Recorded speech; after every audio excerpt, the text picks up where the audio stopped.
So hi, I'm Beth Holmberg. I been teaching level 2 blacksmithing for CBA at the Vista Forge for 15 years. And I actually love teaching scrolling for some reason, which is interesting because I'm not that into decorative, I'm into practical. So let me get you guys looking at what I'm looking at so you can see this presentation. This is CBA level 2 skills. So some of the skills for CBA level 2, and this is all about scrolls. Want to do a huge shout out to Chris Bernulis, who's one of my buddies from Vista Forge. He did all of the filming on this. An amazing job. I think we got some really great footage here. He edited it all together more than once to whatever I came up with needing. And we're going to call this a co-production of Vista Forge and California Blacksmiths Association. Vista gave me all my education, well, all my foundational education. They gave us the space, and were really supportive of us doing this project. So with that, we can go forward into actually learning about some scrolls. The plan. Okay, let's go through the plan. This is the plan for the evening. We're going to talk about some forging fundamentals because I've got this aimed at, this is supposed to be level 2 skills. So we're thinking you've got level 1 skills. You've got all your fundamental blacksmithing skills. You can do a taper, square, octagon, round means something to you. You've upset something at some point, done a forge weld. You can heat treat a tool. We're taking it from there up to the next level. So we're going to talk about some forging fundamentals that are particularly applicable to scrolls to make sure we're on a solid footing. We'll talk about some basic ideas about scrolls, both what their shapes are and how to make them. And then the focus of the evening is on how to unforging 5 specific scrolls: the ribbon scroll, the fishtail scroll, the haypenny, which is this cool guy over here, the beveled scroll, and the blown over leaf scroll. And then when you go to your coaching session, you're going to get a chance to get a little bit of coverage on how to improve your skills, generally, not just about scrolls, and a quick review of a bunch of this stuff. Okay, some fundamentals. First of all, let's talk about movement for a minute. I think one of the things that separates beginners from intermediates is going from standing at your anvil as if it was a counter and reaching around to where you need to hammer, to actually moving around your anvil for efficiency and stepping into it, getting your eye over your work and making sure you're always using a really easy arm swing position. Another thing I'm just going to mention, because I think it's so important, even though I'm not going to harp on it in this, is you really want to make sure you're working on having a nice drummer's grip hammer swing, a snappy hammer swing. The hammer moves up and down nearly vertical and with a loose grip, thumb and forefinger, and then you snap it and release it so that it gets really good head speed as it hits the anvil. That gives you a lot more force with a lot less effort. Okay, let's take a look at good and bad addressing the anvil. There we go. So standing here with your hand loose and free, you get no control over the metal. But if you get your hand into your leg, you get more control. Still, though, you don't want to be standing back. Step into the anvil, get your shoulder over the work. You're going to have a lot more control. Your hand anchored gives you a tripod-like effect so that you can really see what's going on.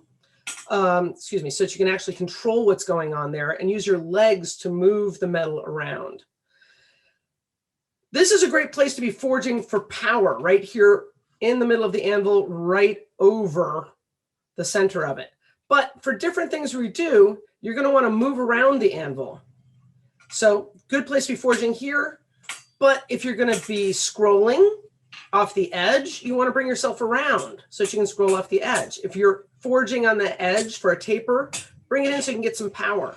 If you're going to do a bevel on an edge where you need to be on the edge so you can get that hammer on there, then swing yourself around, get the hand anchored so that the metal's not going to slip off, and get it where you can really see what the heck you're doing. All right, next bit of fundamentals. This is so basic, but it's a good reminder. The shape of the metal is going to be dictated by the shape of the space between your anvil and your hammer. And if those are square to each other, then that's the shape you're going to get. But if you want to make a taper, you put them at an angle in order to get a taper. So the hammer should not be flat to the anvil to make a taper. Always start steep with a taper and then make it longer. This allows you to control the length and not have the length control you. You get to decide how long it's going to be and stop when you're happy. Last quick note is that if you have metal that's really thin, it's more than 3 times the thickness, it's going to fold instead of forging. And that can be a real pain in the butt. Are we running? Okay, so we want that shape dictates the shape that the metal is going to be. For forging a taper, where not to do it. If you do it in the middle of the anvil, then the hammer whacks the anvil when it's at that angle. So instead, we want to move it out to the edge so that the hammer can hang off the edge. We start steep, and then we work back shallower, and then overlapping blows to lengthen the scroll. All right, quick note on temperatures. We're going to be doing some upsetting on a couple of these, or at least one of them. When you upset, smush the metal back, you need it to be screaming hot, like near welding heat, because then it's going to upset and smush through the whole thickness. If it's too cold, you're just going to be smushing it at the top and you're getting it a mushroom instead of a nice upset, and you're going to spend a lot of time fixing it. For normal forging, that is changing the dimensions of the metal, you still want to have a good amount of heat. So nice orange heat. If you don't, you're going to get fish lips. For bending, which is what scrolling is, it's okay to just have warm metal. Red, low orange is fine. The most important thing is if you want an even bend, you need an even heat. And the last key thing about temperature is take the heat out when you don't want things to change. Quench to lock in shapes. We're going to be hitting this a lot. It really makes a big difference. Okay, so here's an example of too cold for a taper. I'm trying to draw a taper, but the metal is just too cold. And the result is I'm only moving it on the top and the bottom. And I'm making a very nice set of fish lips. So when it's too cold, it moves where the hammer hits it and where the anvil is touching it. And in between, it's not really forging that much. So we get this kind of nasty end. Whoop. And if we look at it this way, you can see it actually got some little folds in it. So those are about to turn into cold shuts, which is, as you know, death. All right. For scrolling, actually doing the bending, some key things. We want to do it over a sharpish edge of the anvil.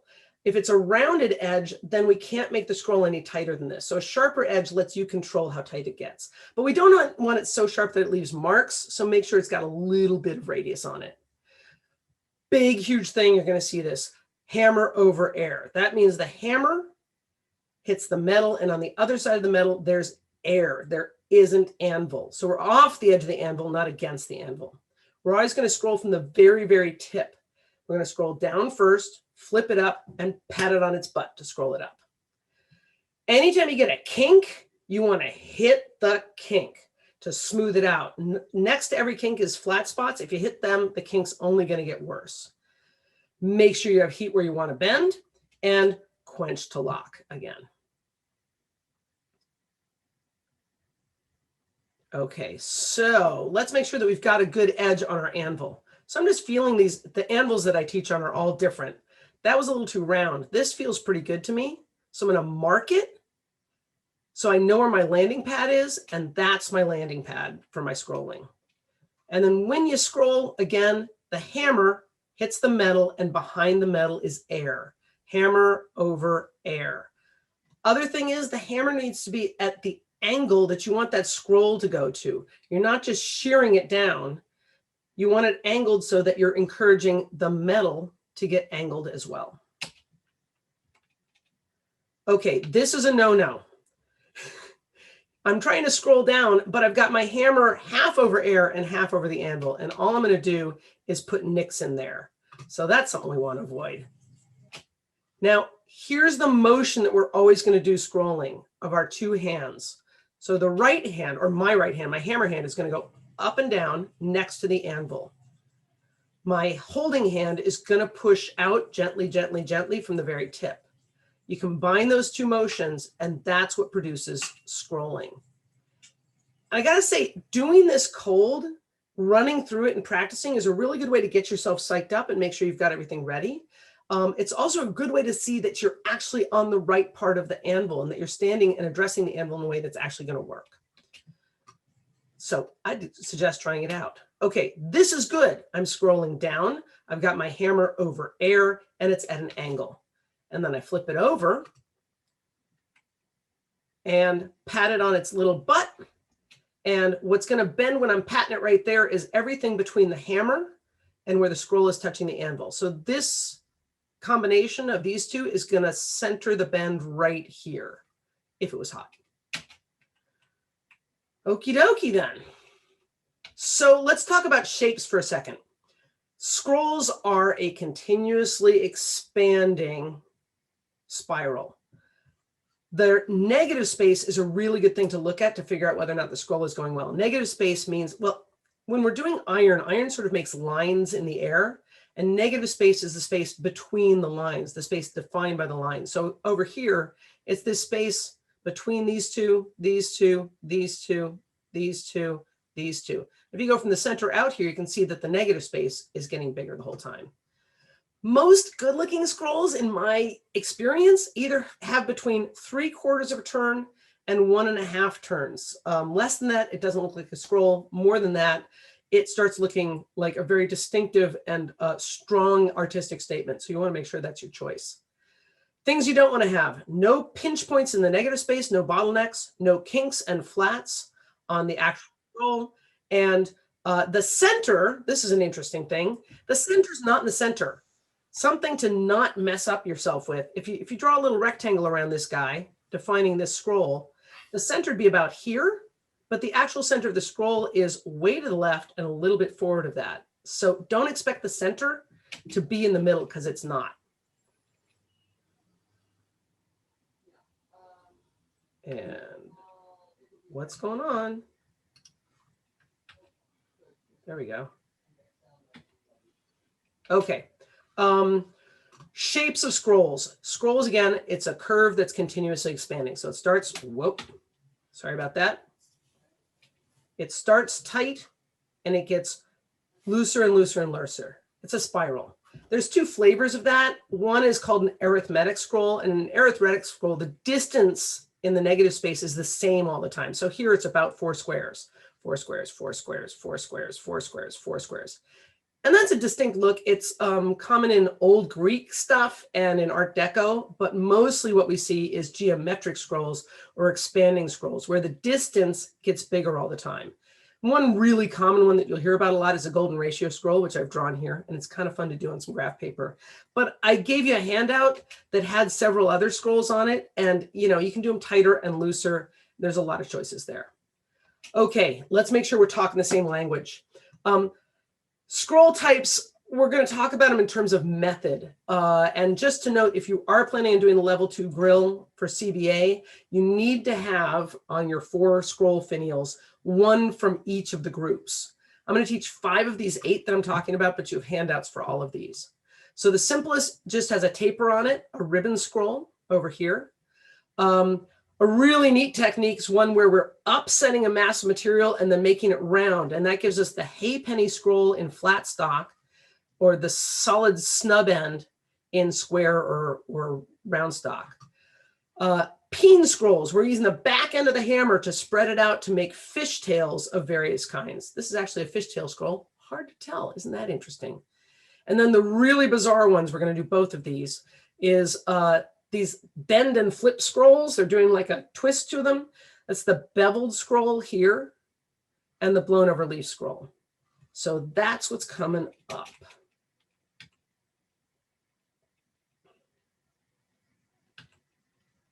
All right, just to know what to expect in terms of process.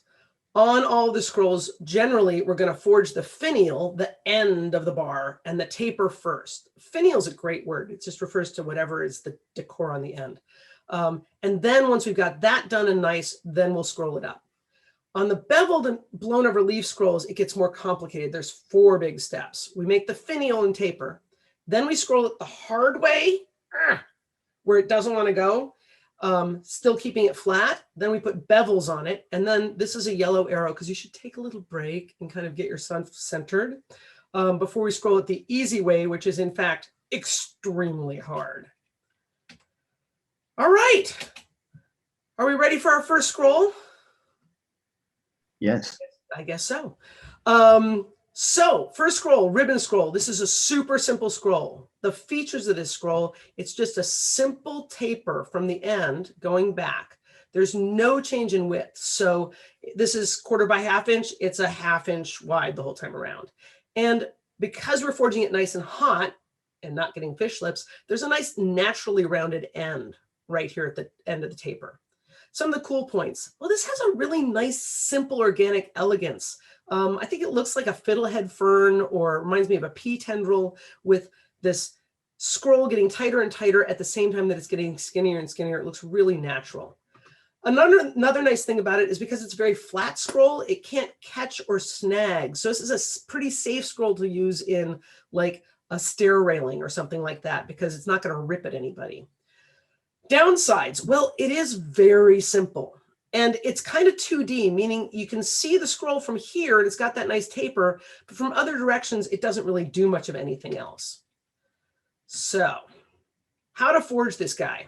Well, we're going to do the finial first and then the scrolling. The finial, to make that taper, we're going to start not by making a taper in the thickness. We're going to start by preforming the width in and then taper it. Steep first and then longer. And we're going to stop as soon as we're out to the original width, which in this case is a 1/2 inch. Stop. Make sure that you're getting that nice natural bulge in the tip because it was good and hot. And then you repeat these steps, preform the width and then taper in order to make it longer until you've got the desired length. And then before we finish, we're going to make sure that the transition from the taper to the main bar stock doesn't have a lump in it and that we've kind of smoothed that out so it's gentle. So let's see what we got.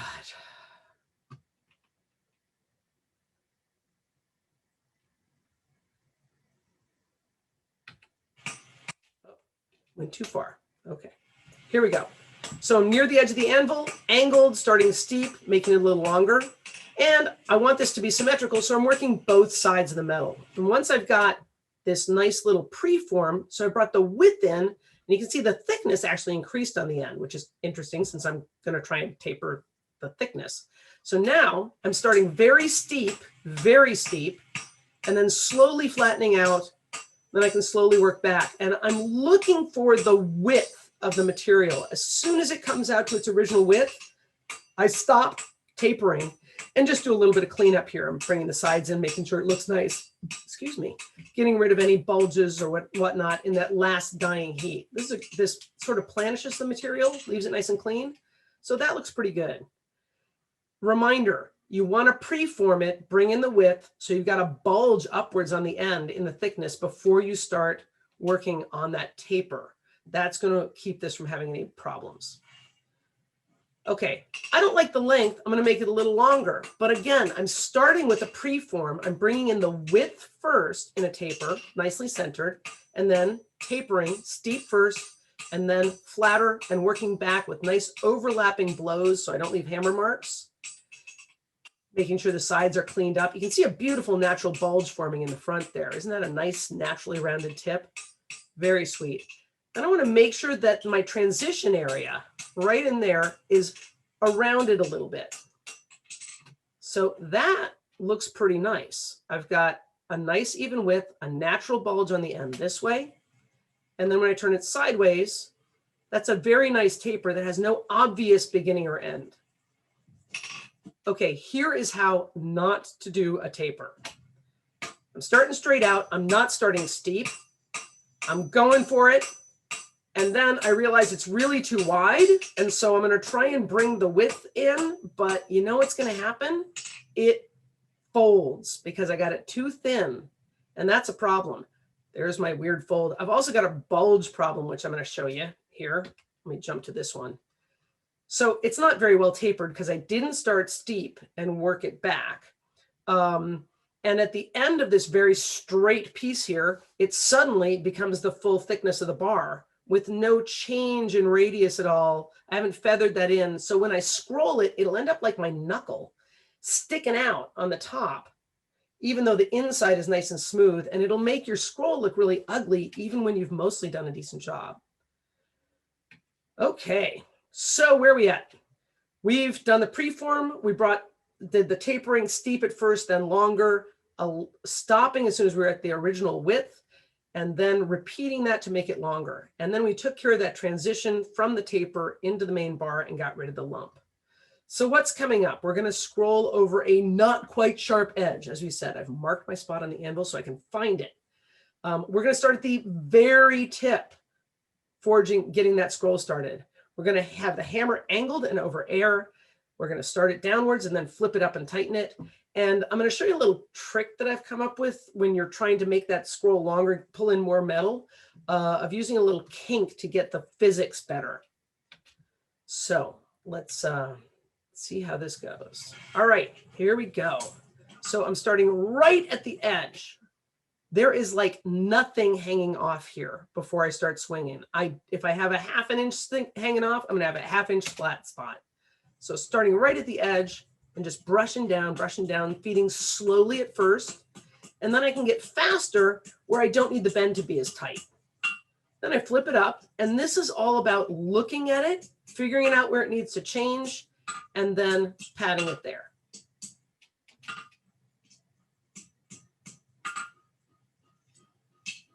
Okay, did a little kink. Why? Well, I decided I needed a little more bend right in here, but this was actually lying on the anvil. So it doesn't matter how much I hit it on its little butt, it's not going to actually scroll up. By putting this bend in, I now have some pushback from the anvil into this section. So when I hit it here, and the anvil's here, I can actually get some bend there. So I've set up my physics to be better for me. Taking a look, I'm starting to lose some heat here, so I'm limited in how much more I can do. But there we go. Not bad. So tight at the beginning. You want to get the first 180 degrees really nice before you go on, because at this point, if I tried to get a hammer in to hit here, I'd be running into this bar. It would be in my way, so it'd be a real problem. So there, we've got the start of a nice scroll, but I'm going to scroll this up actually a bit tighter. So I'm going to work further down. I put my kink in again because this was lying on the anvil. So I've got a kink, I've got heat where I need it. And when I hit here with that touching the anvil there, it's going to bend right where that heat is. Beautiful. Keep looking at it, figure out where it needs to change. I saw a little kink there, so I took it out. Okay, what's with lifting my hand? When I lift my hand, it changes where the scroll touches the anvil. So now the scroll's touching the anvil here. I hit it here, it's going to bend in this section. You have to worry about not only where the hammer is hitting it, but where the anvil is actually backing it up to control where that scroll, that bend happens. So that's why there's a lot of movement around and a lot of looking to make sure I'm happy with what's going on. A little bit more, bringing it up. And uh-oh, this is what I just noticed. I just noticed that I have a kink right there. And what you got to do with the kink is hit it right away. Because if I kept going, and the reason I got a kink is there was heat up here and it was cold down here. So it bent at the bottom of the heat. But if I kept scrolling, that kink would get worse. I need to hit it right on the kink to get rid of it. And honestly, I don't have enough heat. So I need to get some more heat into the kink so I can take it out. Okay, there's my kink that I'm not happy about. We're coming around. It's very nice. And then it's tighter here and then a little flatter there. If I hit it here, that kink would get worse. I have to hit it right on the kink to get rid of it. Spot it early, figure it out, and pat on the butt. I've got my hand against my leg so that I can get a little pressure backwards. I'm looking at where I need to adjust it. This is a pretty scrolled up, and it's a lot tighter than a golden ratio scroll, this one, even though it's still an expanding scroll, a geometric scroll. Trying to look at where that negative space needs changing. Few more pats, and you know what? I go a little overboard here. Uh-oh. Yeah, a little more, a little more, a little more. It's ugly. Yeah, it's ugly. What happened? U-G-L-Y. Okay.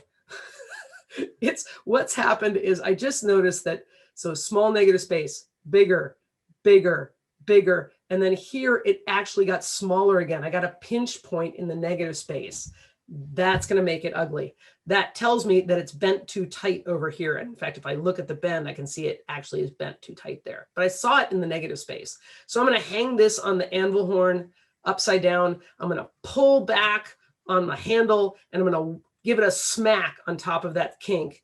And that should open me back up and fix it. That's ugly. U-G-L-Y. Couple of taps, looking at where I need it to work, and yes, so much better. So now I've got a nice scroll. That space is bigger than this space, and that's looking pretty good. Shoo. All right, here's how not to do a scroll. Starting off with too much hanging off the edge. And then I'm feeding it at a steady rate instead of slower initially and faster later. I'm also hitting it on the side nearest to me, which makes it corkscrew. So I got to beat that down. All right, I'm going to try and scroll it up a bit here. Okay, I've got a problem. I need to fix this flat spot in the middle, but it's already got this bar in the way. So trying to even reach it is really hard. In addition to the fact that I just can't get that flat spot to fix because I didn't scroll it at the beginning. So that is how not to do scrolling. All righty. So I think that an intermediate skill is that instead of just doing stuff and going, okay, that's pretty good, you actually are able to look at your work and see whether it's good or whether it's bad. And more than that, you can actually, with some effort, figure out what's good about it and what's bad about it, because that's going to actually help you to figure out what you need to change. Is it something I can fix quick? Was it a mistake I made at the beginning? How do I do this so it doesn't happen again? So for each of the scrolls, we're going to go through good features and bad features. So on a ribbon scroll, the taper should feel natural. It should grow naturally with the bend. It should feel like a fern or something. We don't want a stubby taper or a lumpy taper. The width of the material should stay the same the whole time. It shouldn't expand a little bit at the end. It shouldn't vary and be lumpy. You want to clean it up and make it nice, the sides real nice. The shapes of the scroll itself should be very smooth with no kinks and no flat spots. And the scroll should have the bend start at the very, very tip and then grow out from there. We don't want to see a flat tip in the inside. The negative space should expand as you go around out from the center. Or if you're doing an arithmetic scroll, it should be the same. Either way, what it should never, ever have is pinch points. It should never get smaller. The tip should have a nice natural radius from having forged it nice and hot and not made fish lips because you're a real blacksmith. We don't want to have it sharp, no fish lips. And in the end, the whole thing should be in one nice, neat plane, not corkscrewed out. Maybe that's some artistic thing that you can play with later on. So here's the two scrolls you just saw me forge. And the one on the right ticks the boxes. We've got smooth shapes without kinks and flats. The negative space increases as you go around. We've got a nice natural taper, and it's hard to put your finger on just where it ends. So that's great. This guy, a little bit stubby on the end, not much of a taper. It's kind of flat, and then there's a tight bend here, and then less of a bend, and then it's kind of flat, and then a tighter bend here, and then sort of a flatter spot. So that's all bad. And the negative space, we got a big blob in here, and then a tiny little space in here. That little pinch point is telling you this is not a good scroll. Oop. Oh, why are you doing that? No. Sorry, we're having buffering problems, apparently, which I have never had in any of my practices. Let me back it up a sec.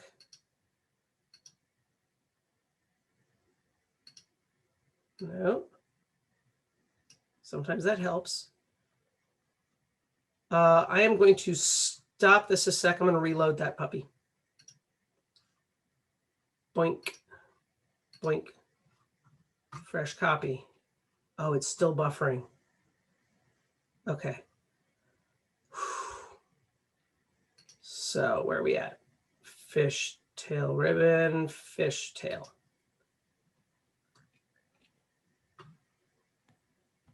Okay, so while we're waiting for that. Oh my God, never happened. No, this didn't happen Chris at all. isn't here either. So if anybody has any questions, go ahead and put them in the chat, and that's always available there.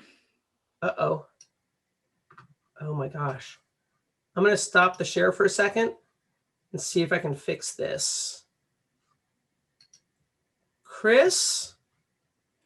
I'm sure he doesn't have I think you're doing everything you can do. Right? Yeah. Okay. No panicking. It'll be fine. Hey, we're back in business. Okay. Yay. Hang on. I'll bring y'all back. There we are. Were there any questions? No? All right. We'll move on to our second scroll. What was that? No, we're good. The fishtail scroll. So fishtail scroll has some similarities to the ribbon scroll. It's got a taper in the thickness. It starts out thin at the front end and gets thicker as it goes around. But differently, it's got a dramatic increase in width right out to the end. The end should have a straight end there and these lovely little points sticking out left and right, nice and symmetrically. Some of the cool points about it. Well, it's way more 3D. And you see, if you look at it from an obliquely, it looks really neat. And I think it's kind of distinctly Smithish. This is a shape that you're not going to get from some Home Depot thing. This takes a hammer and some heat and some intelligence and some focus and some skill to have this nifty looking shape. Now, downsides, things that you don't want to use it for. It's not good down somewhere where people are going to rub against it because those points can grab skin and clothes, which is not good. And in the sideways view, it is just still a taper. It's nothing very different from the ribbon scroll. So how to forge it? Well, we're going to start with the finial, which is a taper, and then scroll it. To make this taper, we're going to use the peen, that pointy bit at the back end of the hammer, to make a taper. We want to keep the peen always along the parallel to the length of the bar. That's going to give us way more width in a way more controlled way. We're going to start in the center first, and then I always forge away from myself first while the metal's hotter, and then towards myself where I'm stronger when the metal's a little colder, because I can pull it towards me. You might want to use the flat face of your hammer, whip it around to get rid of the peen marks. And again, we're going to repeat this to the desired length. So we're going to start the taper steep and then make it longer. Once we like it, we'll do a symmetry check and we'll clean it up, all the transitions, not just that little bulge, but also we'll make sure that the end shape is really nice. Okay, so this is the basics. I'm going to hit it in the center and then away, back to the center, and then towards me. Here's the hammer position. I've got that peen on the metal hanging off the anvil so that I'm not running into the anvil. It's absolutely parallel, but it's at an angle, right? Because I'm making a taper. And if that peen isn't angled, I'm not going to get a taper. I'm going to start in the center, making a nice deep groove that's tapered. And then I'll move away from myself, flattening it out, spreading it out, and then towards myself to finish that fishtail. So here's some things, a few other thoughts about the peen. You don't want to have the peen horizontal. It should not be parallel to the anvil face. I see this a lot, and it'll spread the material, but it won't make you a fishtail scroll. And this corner of my peen, even though it's really nicely dressed, it's all smoothed out, still going to leave ugly dings in my metal. So don't do that. This is what we want it to look like, angled and parallel to the bar. This corner, never going to touch the metal, never going to leave a mark. This, to quote Monty Python, is right out. Alrighty, so again, peen, parallel, tapered, start in the middle, work away from you, then towards you, clean it up, repeat to make it look good, and then we'll do a symmetry check and clean up the transitions. So let's see what we got here. All right, right in the middle, right near the anvil edge, then pushing away from me, overlapping blows so that I'm getting a nice spread there, and then towards me from the center, overlapping blows, constantly at that taper, and that gives me really, what just happened? Back it up. I wanted to look at this. There we go. That gives me a pretty wide shape. It's pretty flat on the end. I've got a lot of width, but it's also a very short taper. So I'm going to try and make that taper longer on my next heat. So next heat, again, starting in the middle, but I'm not as steep and I'm working a little further back, away from me, towards me, keeping the peen parallel. And then I'm cleaning up with my flat face to remove most of the peen marks. They don't have to all go away. It can look a little blacksmithly. Okay, so I've got some really great width here. The front is nearly flat, and I've got because I've extended the taper back, I've got this beautiful long swoop in there, but it's not actually perfectly symmetrical left, right. So let's try and fix that. And this little bit of tape we've got next, it's the one blurry bit we got. So apologies for that, but lay it down and trace the shape you have on your anvil. I'm using a white charcoal pencil. You get it at the art supply store in the charcoal section, and it's really bright and you can make it very pointy. I rock it back and forth, and that really helps me to see in a visceral way what needs to be fixed and how much. Sometimes it's easy to either not notice a problem or to over repair something that didn't need as much repair as you think. This is a great way to tell how much repair you actually need. All right, so getting it nice and hot. Well, let's make sure we're working clean. I like to always work clean. You'll notice my anvil's usually clean.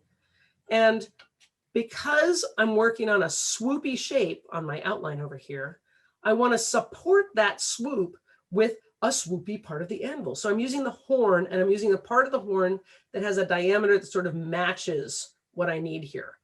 On top, I'm using my rounding hammer so that, again, I'm going to get that nice roundy shape in there. If I use the flat face of my hammer, I'd get dings from the corners. Don't want to do that. So fixing it a little bit, looking, seeing how it's changed, deciding how much I need to tweak it. So it had a little bit of a bend in there and I fixed it. And now I'm straightening the end a little, my hand against my leg. The metal's not against my leg. I'm not going to get that horrible bruise. Just get another check to see how it is. All right, fresh heat, straightening a little, making sure I'm happy with what's going on. And I want to adjust it a little bit more, but I want the swoop to be bigger. So I've moved to a bigger part of the horn. Get this just so. Look before you hit. Every whack should have a reason to it. Okay, I'm straight. It got a little bend in it and I'm straightening it out. Notice though that the actual finial, that pointy bit and the lovely swoop behind it, they aren't on the anvil. One of the best ways to not screw up the good stuff is to make sure that the stuff that's good is off the anvil, because if it's off the anvil, very little can happen to it. So there's my finial, looking pretty nice. Side view, let's take a look at it sideways. So sideways, I've got a nice taper, but it feathers out again. There's no kind of sudden transition into the main part. So here's my final shape. If you drew a line straight down the center, you could put a mirror on it and it would work. The left and the right are just like each other. The width starts expanding here a little bit, and then it expands faster, and then it expands faster, and then it really swoops out here. Very cool looking. The front is quite flat, and I've got lovely little points sticking out. None of this is razor sharp. We don't actually want to hurt anybody, but it's very distinctive looking. So that looks pretty darn good, I think. All righty, so we've done our finial, including 2 rounds of tapering, so we got it to the right length, symmetry check, and cleaning up in every dimension to make sure that all the transitions look nice. So now, like we did with the ribbon scroll, we're going to scroll it over the edge from the very tip. We're going to flip it up and pat it on the butt to tighten it. But here's something we didn't have to worry about with the ribbon scroll. We want to keep our work even side to side. If you hit it on the left, it's going to bend on the left. If you hit it on the left and the right, it does this really weird thing where it sausages. The middle is fat, while the edges have rolled. If you hit it only in the middle, it makes a trough and the edges are sticking up. So we want to make sure we're hitting it all the way across, left and right, to try and leave the profile flat. And if it corkscrews a little and you got to flatten it, you want to make sure you protect the points so that they don't get smushed and you don't remove those lovely swoopy bits that you made. So let's scroll nice and clean. Going to go right to the edge of the anvil, put myself in a good position. Side view, right from the very tip, scrolling slowly, slowly, slowly. I'm feeding slow at first, so I get a lot of bend here, and then I'll feed it faster because I don't need as much bend further on. And once I've got it bent down, I swing it up and I look at what I need to do. Looking at what I need to do. And first I want to focus on getting the very end tightly scrolled, because while I can get at it, get that first 180 degrees really, really nice. Get that tip where you want it, nice and even. You can see I'm lifting this up while I'm scrolling around. Right now, this position, hammer is here, anvil's touching here. That's going to make it bend right in between the two of them, right there where it's a little too straight. So looking, figuring out where I need to hit it. That looks pretty good in the center, at least. Not scrolled enough, but the center looks good. Reminder, when you're scrolling over the edge, that hammer's at an angle and it's hammering over air. Okay, so, sorry about that. I like the center, but I need to scroll more. So I'm going to lock the nice part in by quenching it. If I take the heat away, it can't change. So now that's protected and I can move the scroll down. There's a kink. I put a kink in. So now I hit up here and this whole section is going to bend, which is where the heat is. But the center is not going to do anything weird on me. Figure out where I need to hit it. Tightening up towards the end a little bit more with the edge so I can get a nice shape. And there we have our fishtail. So that's pretty nice. This guy goes through, let's see, that's half a turn. Goes through about one full turn. Expanding negative space, yay. No kinks, no flat spots, yay. And when you look at it from the end, that finial is centered and there's no sausages or troughs across there. So that looks pretty nice. I'm pretty pleased with that. All right, if you do get it, if it doesn't stay centered and you got to get it back into one plane, protect the points. I've got this on the anvil here where it's touching there and touching there, and there's a little air underneath it here. This is the section that'll flatten out. Because I've stuck my finial into my hardy hole, that nice swoop and that the points in the end, they're protected. Nothing bad can happen to them. If I did this, I've got a point on the anvil. The other place it touches is way over here. Hammering it here to try and straighten it is going to straighten this whole section out, including the swoop. And I'm probably going to fold over that tender little point that I've got on the very end, which is not going to be good. So what looks good in fishtails? Well, we want an attractive fishtail, not an asymmetrical one. We want nice, smooth, curved sides leading up into that fishtail. No sudden width changes where you've got a bar and then a triangle suddenly stuck on the end. We are not playing YMCA. We want a nice taper with no lump. We don't want any uneven thicknesses. We don't want any peen marks, or you'd like to minimize them. A hint, maybe. We want a smooth scroll bend, not kinks and flats. The bend should start from the very tip, not have a flat tip. The negative space should be expanding, not shrinking as you move out from the middle. So there shouldn't be any pinch points. And we want to have really good left-right symmetry for that nice wide fishtail.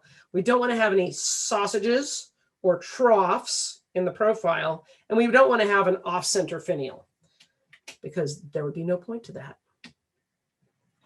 Here is how not to forge a fishtail scroll, to scroll it. Now I'm starting right at the end like I'm supposed to.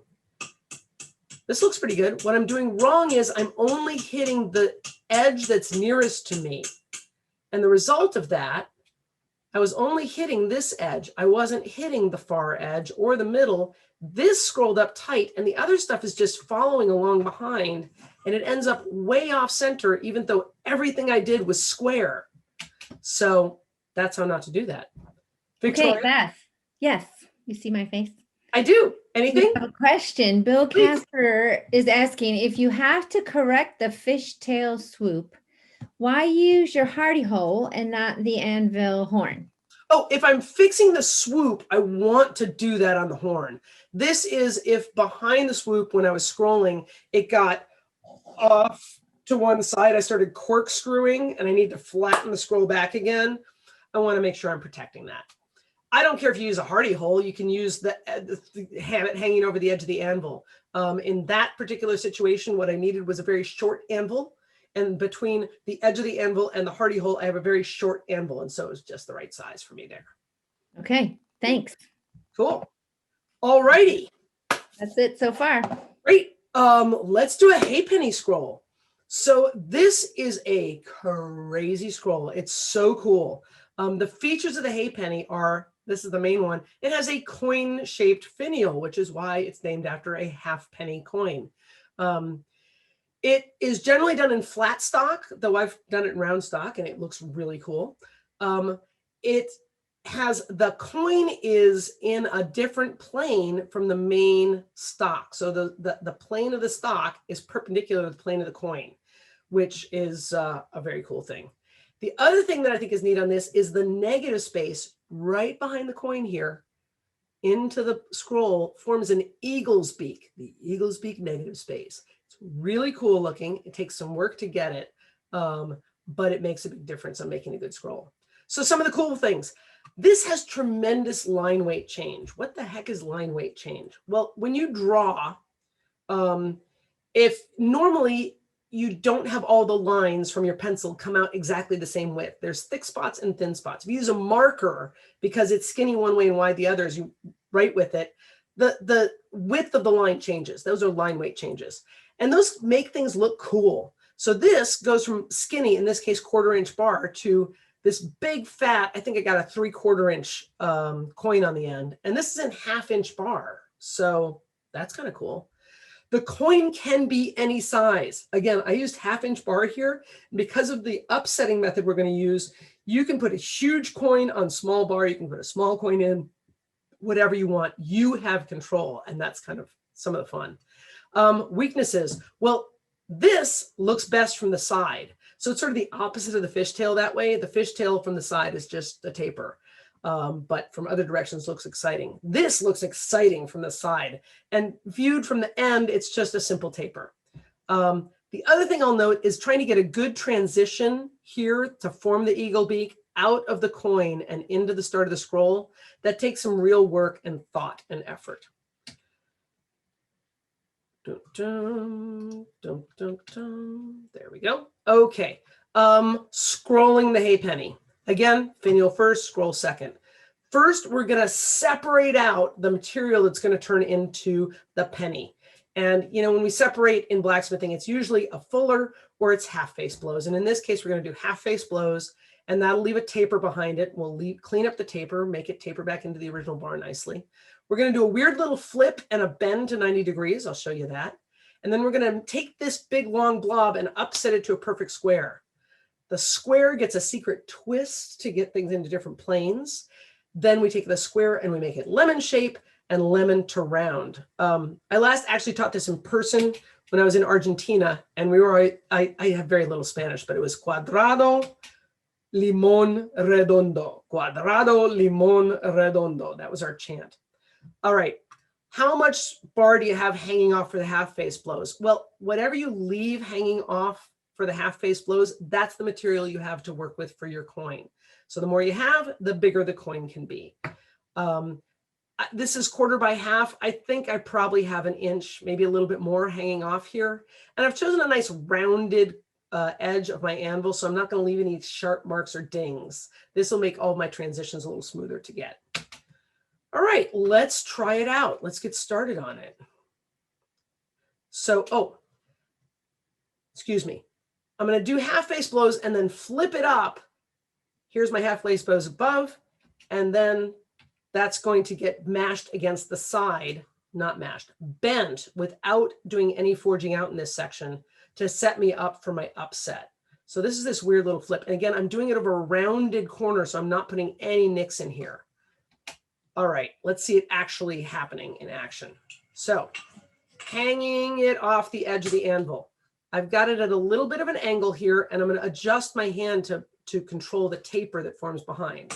So half face blows, and then I work back to form the taper. Half face blows, and then working back to form the taper. I want to go to about a square cross section right at the skinniest part of the neck. So right here, I want to be square cross section. Given that this is 1/4 inch wide bar, I want that to be about 1/4 inch wide. So bring it down a little bit and cleaning it up. And of course I have to bring that thickness back in, which changes the shape. So I liked it. I turned it over, put that dent up, and now I'm bending it at the skinny spot of the neck. I got to pull back on this enough so it doesn't just keep feeding over, but I'm only getting it just mashed over, not forging it at all. All right. Now I'm going to take this shape and I'm going to upset it. There's a few tricks going on. I got to make that long thing into a square. First of all, if I don't hit it quite right, this will unfold and then it's pointless. Or it'll fold a little too tight and I'll get a cold shut in here. If it folds over past 90 and then I open it up again, I'm going to get a crack on the inside. If you think about folding a piece of clay, when you open it again, it's not like it bounces back out. It's still got that fold in there and that forms a crack. So I have to control the flopping out and in at the same time that I'm trying to mash it down. I'm also trying to show you, and so there's a little bit of jockeying around to make sure you can see what I'm doing. It's a little awkward trying to open up on me, but I did start out screaming hot, so that was pretty good. Bringing it in, bringing it in. It's doing a little bit of bending, so I want to fix it. It bent a little bit along here, which meant that all my forces are messed up. So I got to fix that so that the forces are right. Make sure my thickness is right. All right, let's get some more upsetting happening. Hey, that's working. It's getting a little bend, but it's coming down. And bring the thickness back out. Okay, what am I doing here? I bring it down, and then I bring it to the edge of the anvil, nice rounded edge, and I'm hammering to get this surface and this surface parallel to each other and flat. Right now they're a little bent. I want it, all the time I'm doing this, I'm focusing on having these two sides be parallel. I'm doing whatever I have to get them parallel. And I'm getting this side and this side parallel. And I want those two pairs to be at right angles to each other. So I want little square corners here and here. I don't want to make a parallelogram, right? A squished over rhombus parallelogram. So every time I'm doing this, that's what's going on. Just straightening it out, setting it up so I can upset it a little more, bring it down, straighten it out a little bit, bring in the thickness. You always have to bring in the thickness, which shows you what shape it really is. Getting it squared up. And I'm using the last of my heat to just straighten the bar out a little. Okay, so where am I at the end of my first heat? Straight back here. Good. I've got a bit of a taper here. Cool. This side and this side, they're parallel to each other. That's awesome. And they're both flat. This side is parallel to the back. That's awesome. And so far, I'm doing pretty well on keeping square corners here and here. So that looks great. I just need to get some more heat in that and do some more upsetting. Again, upsetting, best done screaming hot because you're going to get a lot more work out of it. So I'm working it down and then getting it flattened and squared up. Bring the thickness back in, which of course changes the shape. Oh, got a little bend. I want to keep everything aligned. Bringing it down. Looking at it, figuring out where it needs to change. Oh, you know what? I think I just got it a little too squished this way, so I got to bring the end in. So I'm bringing that in. But I've also noticed that one of my corners isn't quite forming up. So this corner here gets sharp because this flat gets longer and longer, and this flat gets longer and longer. You may remember that was rounded until they meet each other and it makes it square. Well, I was hammering on the other side, and whichever side you hammer on, you get more effect than the side that the anvil's on. They both kind of squish, but more on the hammer side. So I didn't feel like that was getting smushed quite enough. Flip it over, and I'm getting the hammer right on it, and I can get that flattened out more nicely. That's starting to form a little bit sharper corner. That's kind of nice. And I'm nearly there, but I'm out of heat. So let me get just a little bit more heat in it. So this is very close to square here. I've got a little bit of an ear sticking up. That's not quite square on the corner yet, but it's so, so close. So in the next heat, I'm going to clean it up a little bit, make sure it's really super square, all the same width. And then I'm going to knock the corners off. You'll see the edges off in the neck. So a little bit of cleanup. Make sure it's flat. That gives me a chance to see, it's got a little bit of a point on the top. I'm going to take that little guy down. That looks good to me. So what I'm doing now, I'm just knocking the edges off the neck area, maybe the first inch or two, because this is where I'm going to do a secret twist. And if you twist corners, they tend to stick out more. If I just dull them a little bit, it'll look a little bit better. It'll work better. Okay, so I've got a really square finial there. So I've gotten cuadrado. 3 square corners, 4 sides that are parallel to their opposite and square to each other. The distance here is the same as the distance here. So that's a great square. And I've knocked the edges off just in the first inch or two so that when I put the secret twist in here, I can keep it a secret. Now, why do I need to twist it? Well, this lovely thing here is in the same plane as the entire rest of the bar. If you remember on the scroll, this is perpendicular. So I need to make it perpendicular. So let's go to the vise. Going into the vise, clamping it in, you can see it's a very stably mounted vise. It recently fell over actually. Grabbing it with my, in this case, wolf jaw tongs, giving it a quarter twist, making sure it's actually a quarter twist, not more or less. And there we go. So I've now got that nice square blob perpendicular to the rest of the bar, and I'm ready to move on. Now you can see a little bit of this twist there, and this is not a perfect taper here. There's a little bulge. I'm about to clean that all up. Let's take a quick look at this in the vise business. So when you go into the vise, how much neck do you have? Well, you need enough neck so that the cold, giant cold vise sucking heat out of it here is still going to leave you enough to twist. You don't want a super tight twist because that's going to be hard to remove the evidence of. But you don't want it too long either. It's just going to be awkward. So I think the right amount is probably about the same as the width of the actual finial itself. When you grab it, you want to make sure, I used some nice soft edged wolf jaw tongs here. You could use a twisting wrench. Make sure you grab it so that the edge of whatever you're using is next to the end of the finial so that there's no twist in the finial itself. All the twist is in the neck. One other thing I'll mention, I'm using here a really nice beat up old vise that's got no sharp edges on it anywhere.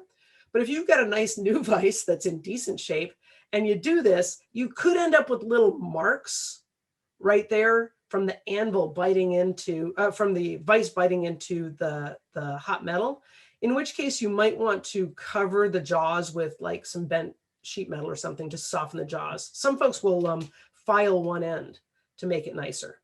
All right, where are we at? We've separated the material for the coin with half face blows, cleaned up the taper, flipped it, upset it to a perfect square. We've done our secret twist. So next, what we're going to do, we're going to hide the evidence of the twist by forging the neck square again.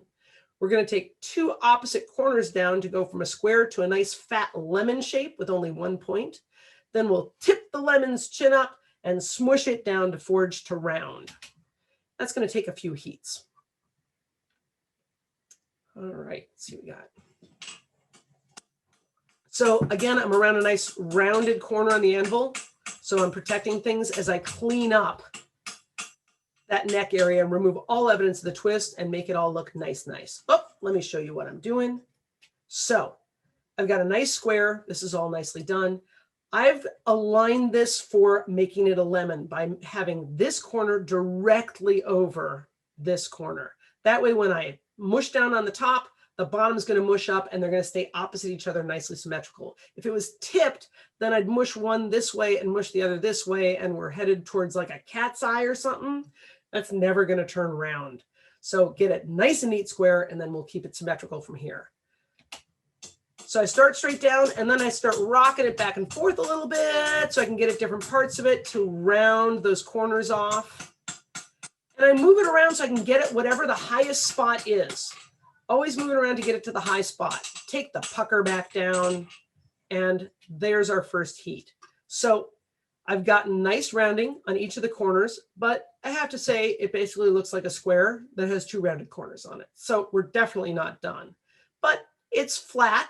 I don't have the puckers, so I can see the actual size and shape of it. So let's get some more heat in there and continue the work. Again, we want to make sure you've cleaned up that neck before you move on. Okay, nice heat. I set it up so that that whatever I think is sticking out the most is where I can reach it with the hammer. So I've got the highest spot sticking up for my hammer. And then I'll do a little rotating back and forth again to try and get it round. I wanted to get inside there a little bit. And then I got to bring the pucker back down, flatten it. That tells me what the real shape is. I can't tell the real shape until I flatten it again. Got a little high spot there. It's a little awkward. I got to get that. Really making it a nice fat round. Let me point something else out. Whenever I'm bringing the thickness back down to being even again, which is an important step, because if you don't do that, you're not seeing the real shape of it. And when you finally do, it'll smooch out. When I'm doing this, the only thing on the anvil is that finial, that future coin that I'm trying to adjust. The nice taper that I've got is off the anvil. So that's going to keep it well centered. It's not going to get smushed over to one way and smushed over to the other way and smushed over to the one way. So again, only having the parts I want to change on the anvil and protecting the other parts by keeping them off the anvil. Oh, I got a little bend in there, so I'm going to use some of the last of my heat to straighten it up. So this is not bad. I would say I'm about 90% there on my lemon. I've got a nice point still, but very nicely rounded here, reasonably symmetrical, got my back nice and straight. So in the next heat, I'm just going to do a few little adjustments to make sure that's really round. I think I've got a little bit of a lump right down here. So I'm going to want to get at that little puppy. I'll flatten it again, and then I'm going to tip this little point up to prepare myself for the next step. All right. Oh, yeah, there's that little lump that I had to take care of. A little more rolling back and forth, make sure it's coming out nice.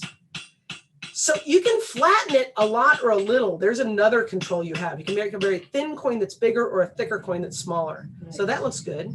So now over the edge of the anvil, a little bit of bending, and I'm tipping this up. That is ready for my next heat. So I've got my nice lemon on its lemon stem. And that point is pointing straight up for me to upset it down and round this whole thing off, get roundness on that last quarter of the turn.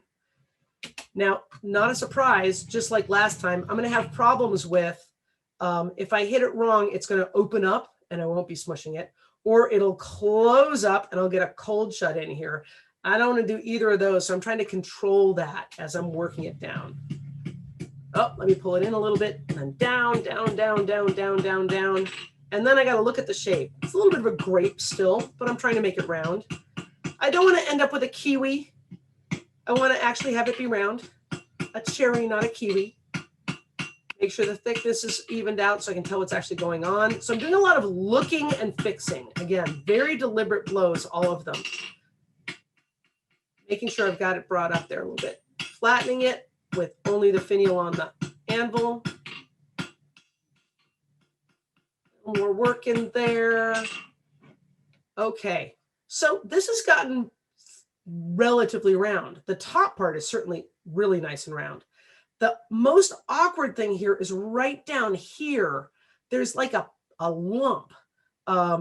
That's that hard transition to do. So the next thing I want to focus on is getting the outside edge here really nicely rounded and getting this transition to be very smooth and round. At the same time, I'm actually going to start trying to get the eagle's beak negative space starting on the inside here. So I'm going to be looking after that on the next turns. So there's my problem. Just pointing out the problem. That's what I want to fix. So first I got to make sure it's going to be oriented where I can get it. And then I like the roundness. So I'm going to quench it to lock it in. Now I can hammer on here all I want, and I'm not going to get a flat spot on the bottom. I can't tell you how many flat spots I've gotten on the bottom. So that's set up for me to work on the back. and work on that transition area without wrecking it. It opened up a little. I got to bring it back to start trying to get that eagle beak, which made the lump a little lumpier. So I'm trying to bring the lump down, make sure it's well centered so I can see what's going on. Brush it up to keep it clean. Always a nice habit. I still have an issue there. So another heat, quenching the nice round stuff to protect it. Oh, nice. And then I can really work on that transition area, making sure I'm getting that lump out. Oh, it started to open a little bit. I got to close it just a bit so that I'm getting that nice eagle's beak. Still not quite there. And right there, I got it fixed. Yay.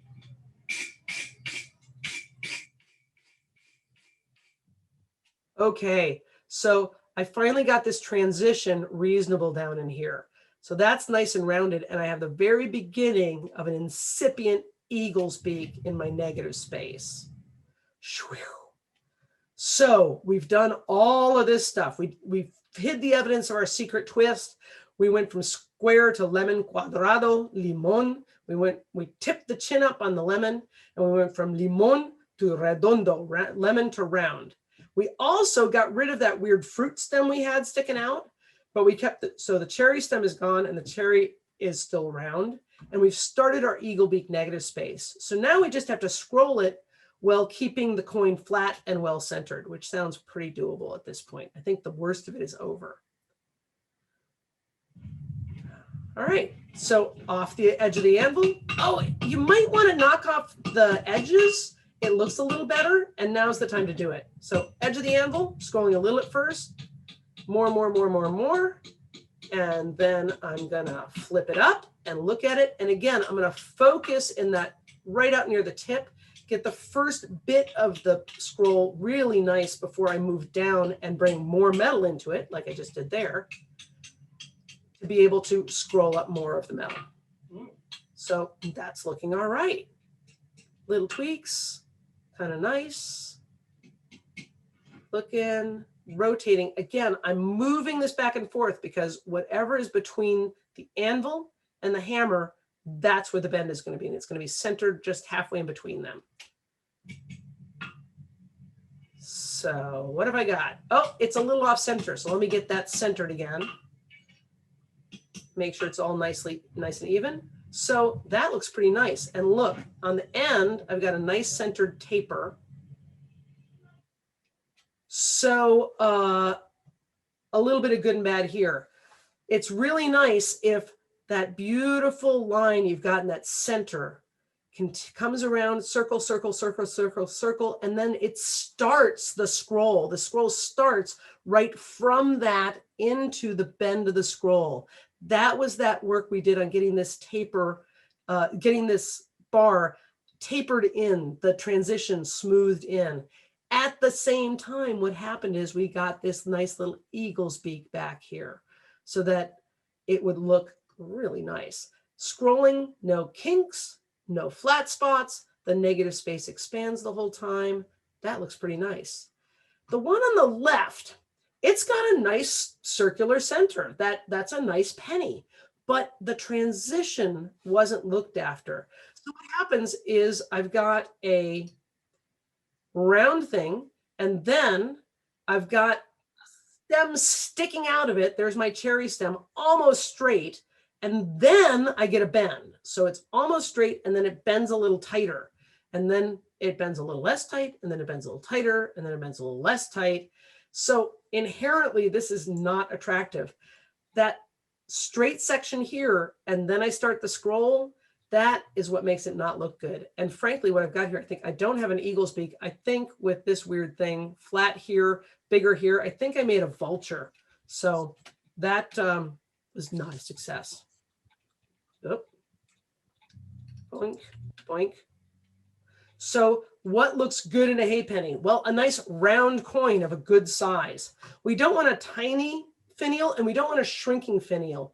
You'll get a shrinking finial if when you're squaring against the side of the anvil, you get a little angle on there, because then you'll start actually forging out the finial and making it smaller. Your taper will get longer, but your finial will get smaller. So you got to make sure when you're squaring up on the side of the anvil that you're perfectly parallel, or you'll get a shrinking finial.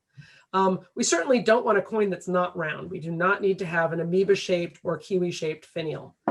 We want a nice clean transition from the coin straight into the scroll. We don't want to have a cherry stem. We want an eagle beak negative space. We don't want it folded down too far, giving us a crack or a cold shut in there. Can't tell you how many times I've done this on this kind of scroll. And we also don't want to have a negative space, again, that pinches down as you move out from the center. And finally, we of course want the coin itself to be aligned, not twisted or off center. All right, so that is our first batch of scrolls, and we're ready to move on to the really weird ones. Were there any quick questions, Victoria? Nope, I think we're moving along nicely and doing good. Good, awesome. So we're now going to launch into a couple of really mind-blowing scrolls. And once you get them, it is so freaking empowering. And if anybody ever wonders if you're really a blacksmith, all you got to do is pull off one of these and they'll say, oh, you're a blacksmith. So these are good to have when you travel. You're not a hack if you can do these scrolls. So we're going to do the beveled scroll and the blown over leaf scroll. So the beveled scroll. Well, the beveled scroll features, it has a taper from the tip back, so it gets a little wider from the tip back. It also has a nice beveled surface showing here. That bevel gives you more facets for the light to reflect off of, which really helps you see what's going on. I'm a huge fan of putting facets, shape, knocking off edges, whatever, to catch the light in our ironwork, because I think it makes people see what the heck is going on more. What else is happening? Well, it's wider near the center and flatter near the center. And then as it comes around and out, it does this half twist up onto on edge very slowly and gently. So over here, we're completely on edge at the same time that it's scrolled. Some of the things that are cool about it, this has great line weight change and it's a really nice gentle, so we got this taper in the front and then wide, getting narrower, narrower, narrower, narrower, narrower as you look at it around to the edge. So beautiful line weight change. It's also got, I think, a super neat negative space. The negative space in here, this could be scrolled a little tighter. This is the one place you're allowed to have a pinch point. The negative space here, it's like that's a hay penny. So you can take the hay penny and stick it in the negative space here. They're both good looking. Some weaknesses. Well, both of these scrolls have a front and they have a back. So you don't want to use these in places where people are going to see them equally from both sides. So maybe not that gate into your front garden where folks are going to see it from the front, they're going to see it from the back. But it could be great on, say, a fireplace screen. You're going to look at it from one side and frankly, you don't care what the fire sees from the back. The one other thing I'll mention is it is, because of how we do this, really awkward to forge this innermost part really, really tightly. You're limited by your equipment, and your equipment is your horn or a bickle or something like that. So that's just a warning. All right, how do we forge this? Whoops. Okay. This, again, we're breaking down into 4 steps, not 2. We're going to make the finial, which in this case is just a taper. It's an interesting taper. It's a radius taper, not a flat one. It's rounded. Keep the thickness constant at first, and then we'll put in a short thickness taper at the very tip. That's our finial. Then we're going to scroll it the hard way on edge, then put on the bevels, and then scroll it the easy way, which turns out to be really, really, really not easy. And it's so easy to mess it up there. But I'm going to teach you how to do it so that you don't have to mess up. So let's do that finial. So steep taper, we're starting steep and then we'll work back, getting less steep. I'm making a radius taper. What the heck does that mean? Let me show you in a sec. Bringing the width back in, right? So a radius taper means instead of a flat taper where both sides are flat, the bottom is flat, the top where the taper is has a radius to it. It has a curve to it. And the length of this curve, we're going to try and make this between 2 and 4 times the width of the material. So in this case, I've got 1/2 inch stock. I'm going to try and make it 1 to 2 inches long.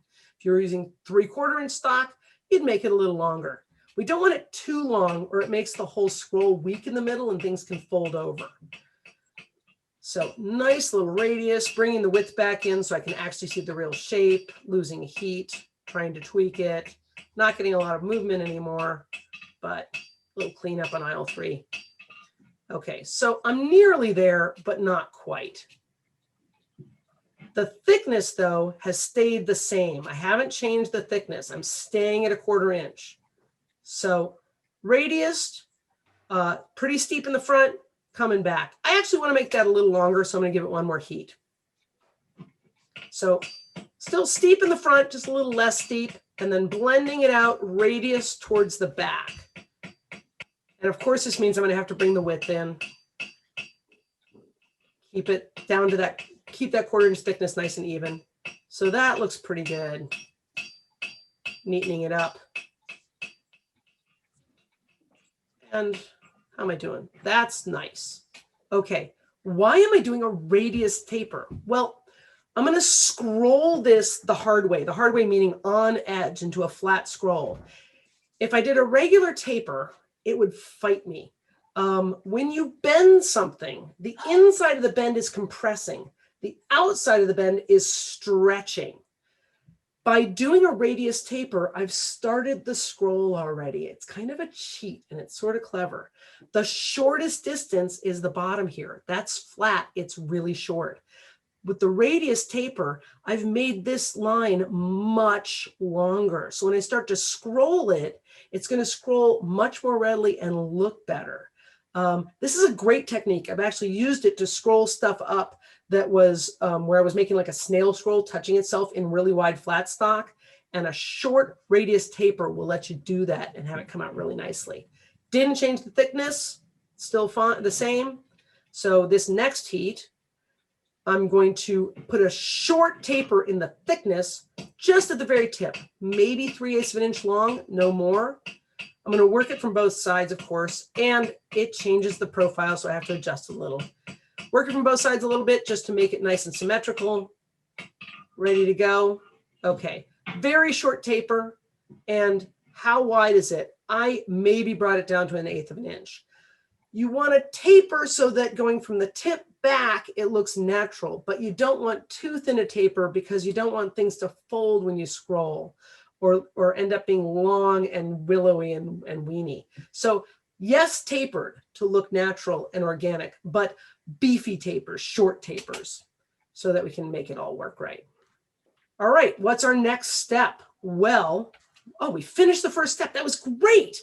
So now we're going to scroll it the hard way, flat. We don't want to scroll it too tight when we do this one. It will tighten up in the second scrolling, our last step. And one of the things that we definitely want to do here is make that bend continue rather far down on the bar to be able to have our final shape work out for us. We're not running, are we? Come on. There we go. So this is the setup for the scroll. Look, that nice long edge there, barely any hanging off at all. Barely at the edge, starting to scroll down, feeding it slowly at first, then faster, faster, faster. Nice. I'm going to make sure that it's actually flat so things will work out physics-wise. And again, I'm going to focus on the first half a turn, getting that tip around into a really nice shape, inside and out. I want both of those looking really good. All right, moving the bend down a little bit, making it flat. That's actually it. That is the end of this step. Not a lot of scroll here. Now you can do more scroll. And this is something for you to play around with. Do more scroll here, but don't make it too tight or you're gonna have some problems putting the bevel on. You have to be able to get inside here. What's really important is that this bend continue for a distance down the bar. That is what's gonna help us to actually do the flip so that we end up on edge out here. If you don't have bend out here, you will not get it up on edge. Very strange, but true. Experience has proven it. So what are we doing next? We're going to bevel the surface that'll be the outside. You have to decide which way it's going, by the way, here. This is a decision moment.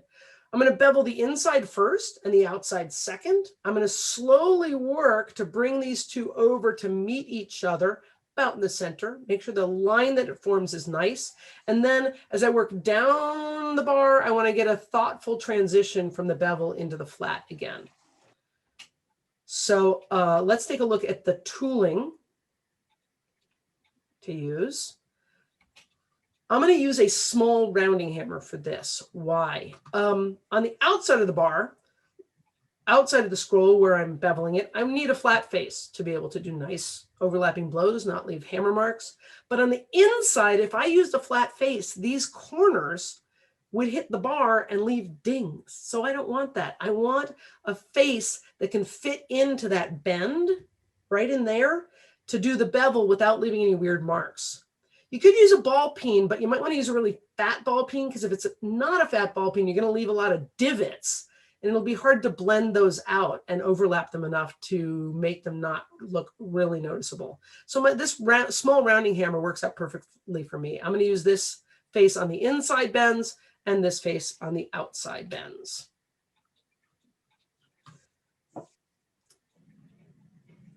Okay, so working on the inside, I have to be near my work there. I'm starting light taps at the tip because it's narrow, and then hitting harder as I move around to where it's flatter, and I need that bevel to get wider. Nice overlapping blows, so it's coming out pretty reasonably even. And there's the end of my first heat. So that's all right. It's going pretty far across down here. Up in here, it's not to the middle yet, so I haven't gone quite far enough. And here I'm starting the transition back to flat. So that's when I'm going to have that happen. So this next heat, I need to get this bevel in just enough deeper so that line moves closer to the center. But I had to stop because frankly, when you lay it flat on the anvil, it gets cold really fast. So you don't get as much work time as you'd like. So I'm looking at where it needs work, getting that rounding face in there, moving it along so that the bevel is reaching about the middle of the bar. And I'm shifting it back and forth so that it's easy for me to work on. So there's the end of my second round of beveling. And I've gone at least to the middle all the way along. It's okay to go a little bit further because when you bring that other edge in, you can bring this back. So you can adjust where that ridge line is by having them meet, but they definitely want to meet. So now I'm going to work the outside with the flat face, starting from the tip. That doesn't need a lot of heavy blows because it's narrow, but it's awkward to reach. I have to have my hammer at an angle to make a bevel. I can't work in the middle of the anvil because this corner here will hit the anvil. So I have to be by the edge of the anvil, but I also have to be at the tip. So there's some dancing around the anvil that has to happen on this guy again. So trying to get it set up and turned around enough to reach the very tip, and then rotating it so I can reach further around. Heavier blows because the tape, that bevel's getting wider and wider and wider and wider. And then I'm transitioning it out to the flat bar. Little cleanup, well, I've still got a touch of heat. And then I'll take a look at it and see what I've got. That is an awkward spot right there, isn't it? Okay, so this is not bad. I've got a ridge. Yay! I've got a nice transition out happening down here. This transition's a little shorter. This transition's a little longer on the outside because I think that's going to look good. Now I can go back in and adjust and say, well, here I think I want to move that bevel out a little bit, so I'll hit it on the inside. And here, maybe I want to move that bevel in a little bit, so I'll hit it on the outside to do that. This is a cool kind of brain art thing. If you don't have a line, it's hard to see where the line goes. But if you do have a line, it's easier to see what's wrong about the line. So now that I've got a line, I can do another heat of going, okay, let me fix the line. And my brain's probably going to be able to figure out where that should go, which is good because my art skills are meh. So a little tweak here, pushing it out a little bit there, moving the bevel to the right. And then in this spot, I want to move the bevel a little bit to the left. Nice overlapping blows, so I'm not leaving any big hammer marks there. As I do this, it tightens up. When I work on the inside, it opens. And I really want to get that tip looking good because frankly, people are going to see that. So I want to make sure that's not fugly. A little bit of straightening, and that ain't half bad. So I've got that line looking pretty nice, reasonably well centered, or in a place that looks attractive, good transitions out. I don't know if you noticed, but when you're beveling on the inside, the whole thing opens.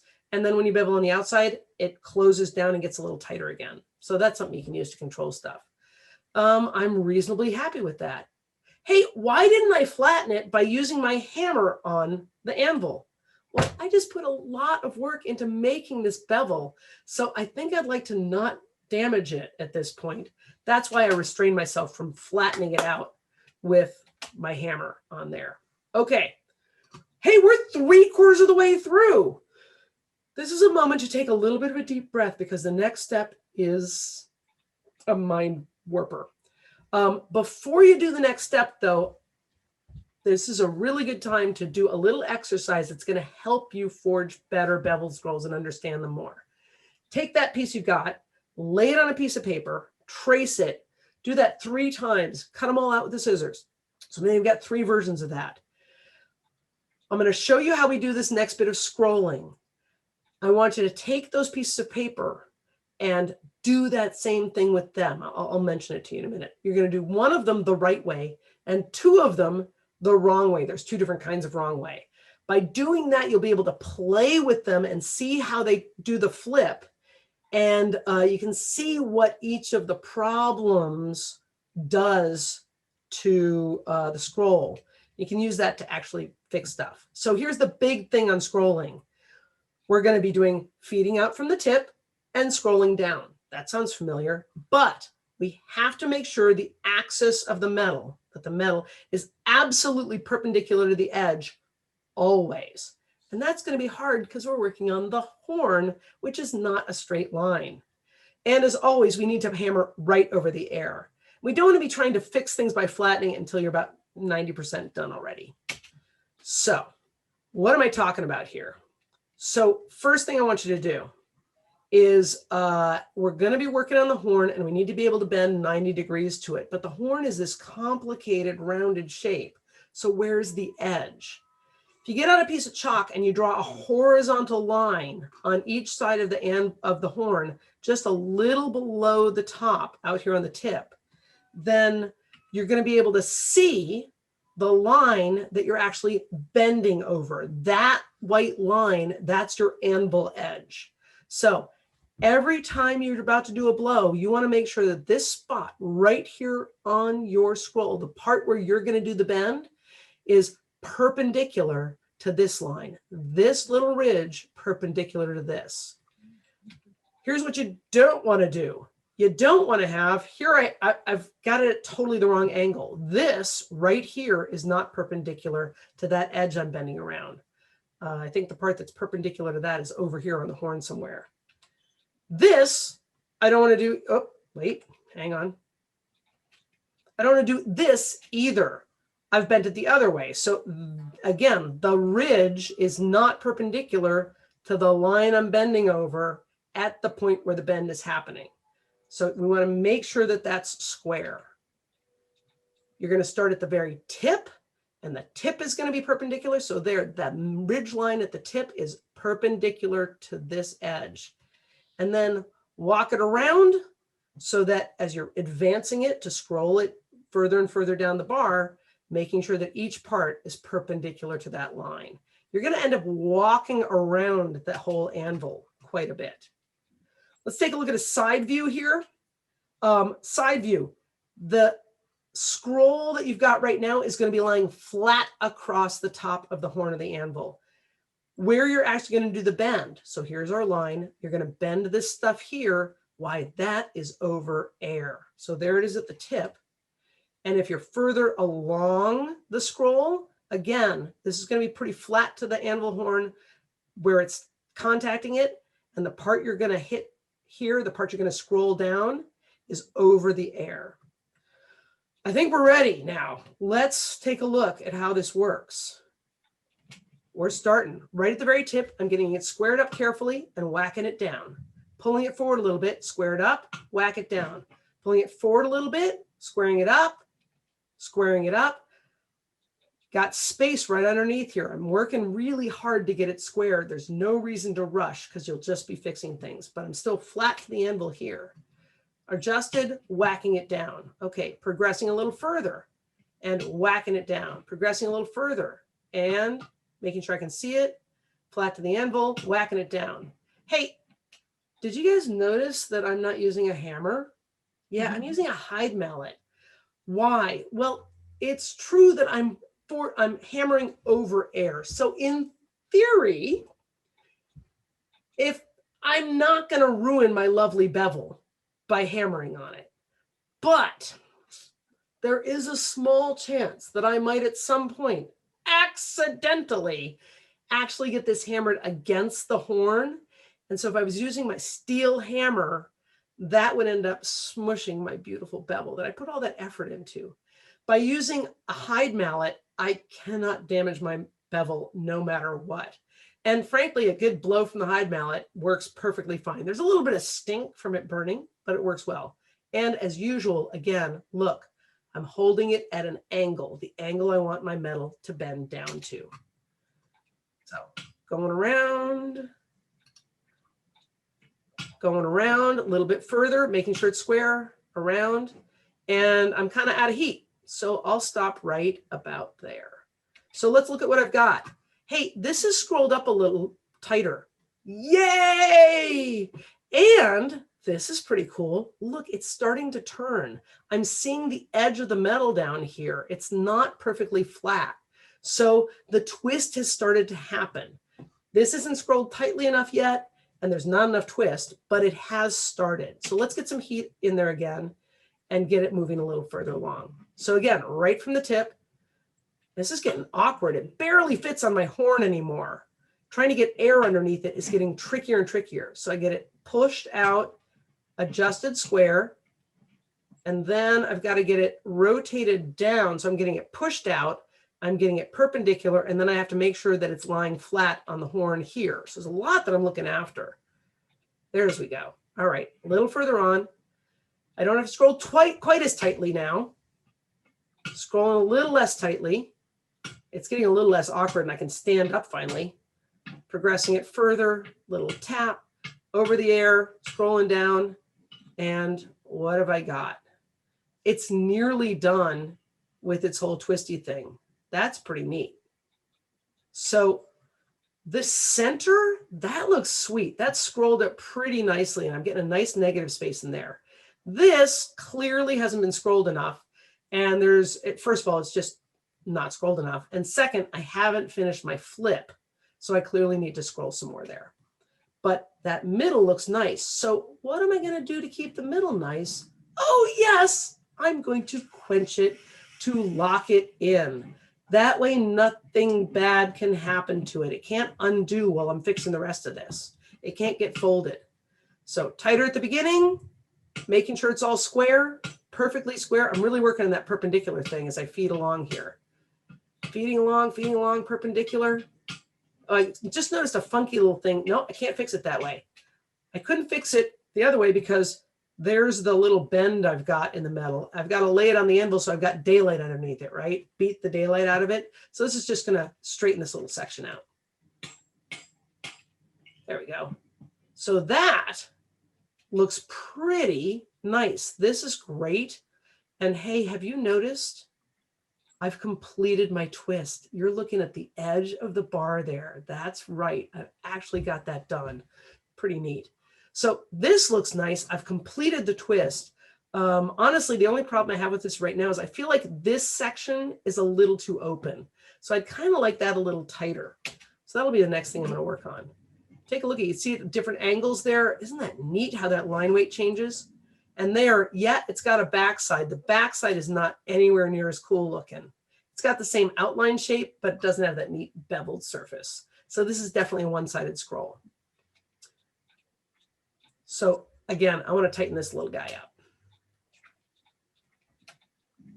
Okay, so I don't have to twist anymore, so I'm off the horn.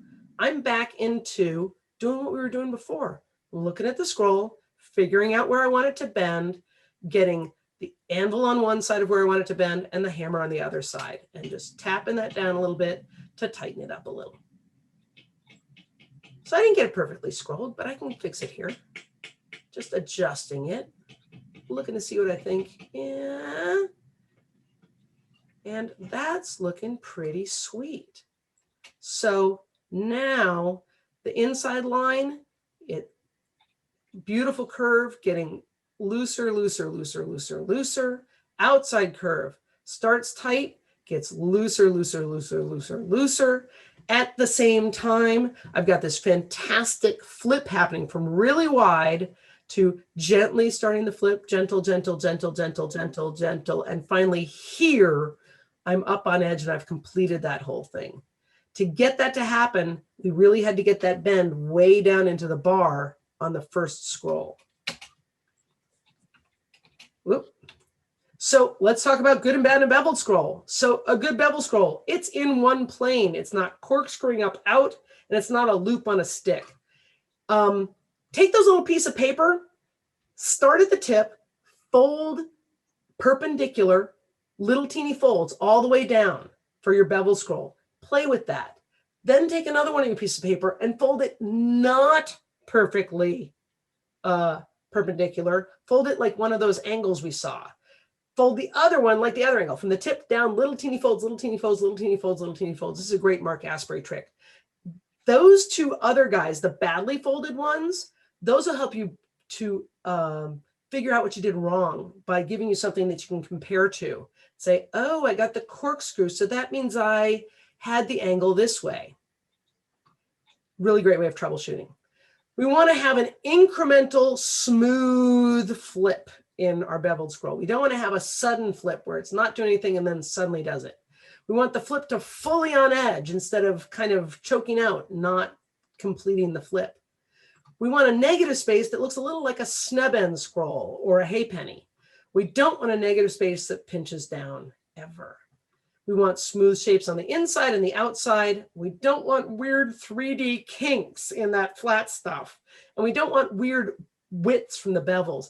If you work the bevels too much, you can end up with so much width growth that it really affects the look of the bevel. So that should be deliberate, not accidental.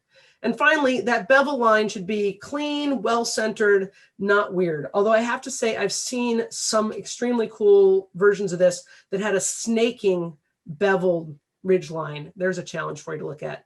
So this ticks all the boxes on a good looking scroll. And here, looking at it obliquely, you can see the bevel transitioning out to the main bar stock also gives us this nice, this is a narrower edge. And then right here, that edge gets a little bit wider. So that's going to catch the light in some really cool ways. These guys are not such good scrolls. Let's take a moment to analyze them. Well, the one on the left, apparently I forged that tip a little too skinny, so it didn't scroll very nicely, and it got a little bit of a fold in it, but only a little bit.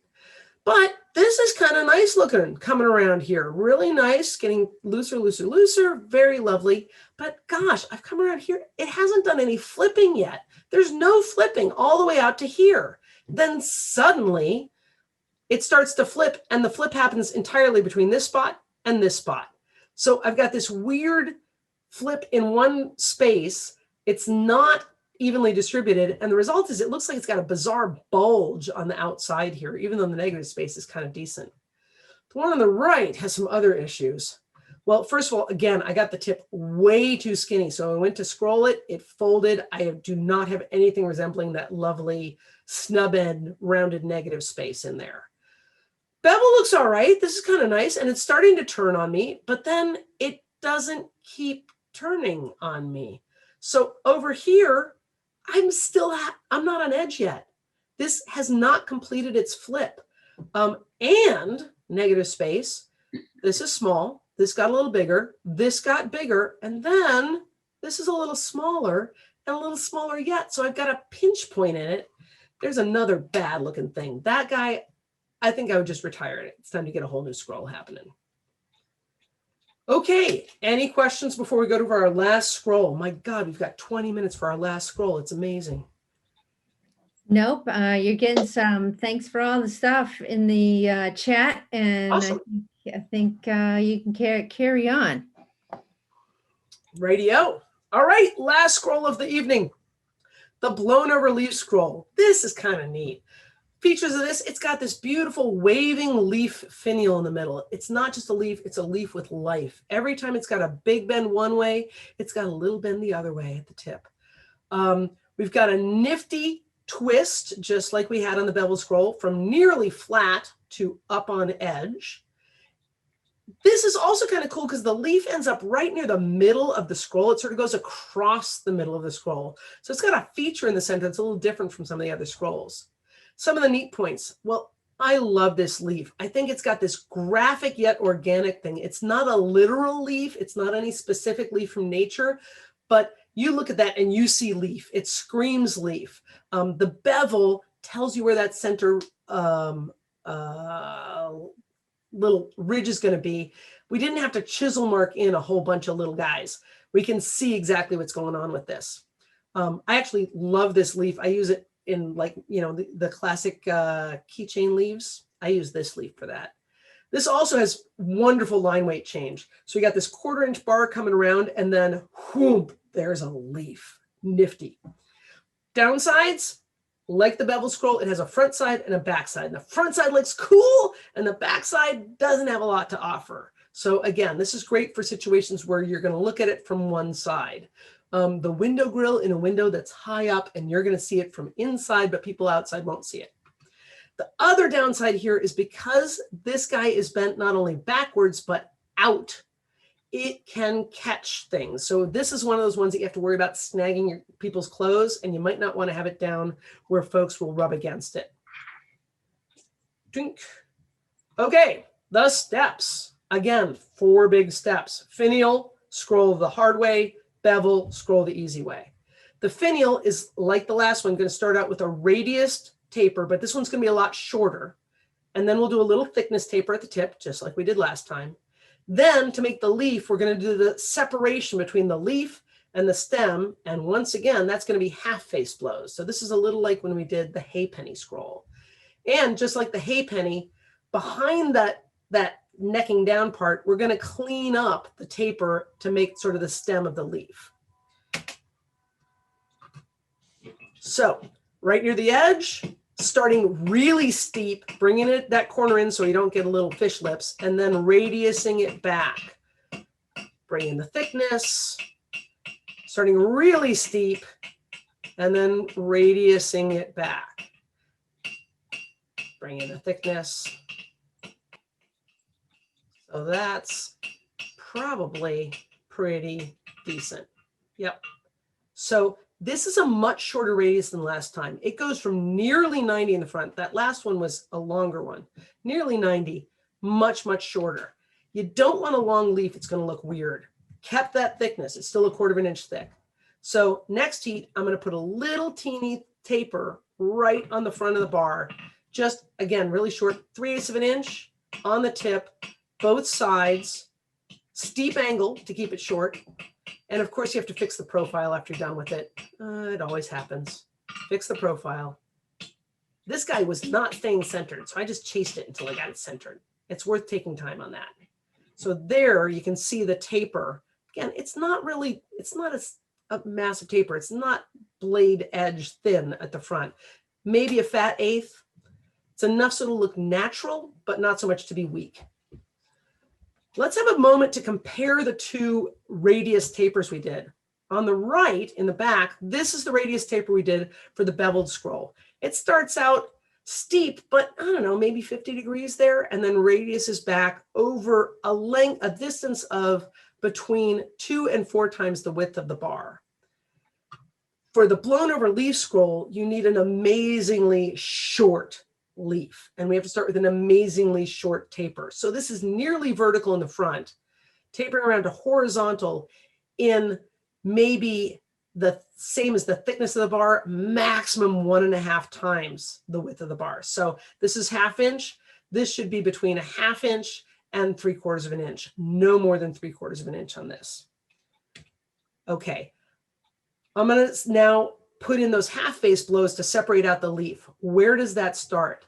About the same place where the taper ends. So again, it's only gonna be about 3/4 of an inch at most hanging off here. We need a really, really short leaf or it does weird things. It will grow as we work our way along. So just a little sticking out, rounded corner of the anvil so I don't leave weird marks. I'm starting with my hand kind of high and then I'm going to drop it down so I get a nice taper. Half face blows and then working back to make the taper. Half face blows. Oh, let's bring in the thickness, which changes it. So now I got to clean it up. Half face blows, bring it back. I want to go maybe halfway through this bar, no more. It can be, you don't have to go that deep on this. You don't want a thin little stem. It'll do weird things when it comes time to do the scrolling. So that looks pretty good. I think we're pretty good on that. So this is still radiused. It's flat on the bottom. I've got a nice dent here that goes maybe halfway through or less, but it gives me a distinctive end to the leaf. And then I've got a taper blending back into the original bar. And the thickness has stayed 1/4 inch the whole way. I've fixed that up. So we've done the finial. We've got the cleaned up stem taper all set with that. Next thing, well, first, we have a couple steps here where we add life to the leaf. We're going to bend the leaf tip up to give it a little life. And then, scrolling the hard way, we're going to bend this down, but we're going to do it just at the base of the leaf. It's not a long scroll like we did on the beveled scroll. It's a very short bend. So first, try doing this out on the horn so I can get the right kind of support. Trying to just get that tip. Oh, it just wants to squirt right off. Drop my hand down, just bending back a little teeny bit so that I've put some life into the leaf. So this was flat and now it's got a little bend to it. This was very bent and now it has a bend one way and it just starts to bend the other way. You don't actually need that to be bent. It can be kind of flat. This is fine. Working this guy, it's right out near the end of the horn for the proper support, getting this bent. Hammer is at an angle because it's a taper, right? All right, now we're going to bend it at the neck. So I'm going to hook the leaf off the edge of the horn so it's protected. And then I'm dropping my hand down while I'm hitting right on the top here. So nothing bad is happening with the actual leaf, but I'm getting a nice focus bend in that tapered section just below the leaf. And I want to bring it to, that looks about right, believe it or not. This is about a 90-degree bend. So the leaf, how much do you bend it? Coming across the leaf should be about 90 degrees to the length of the stalk.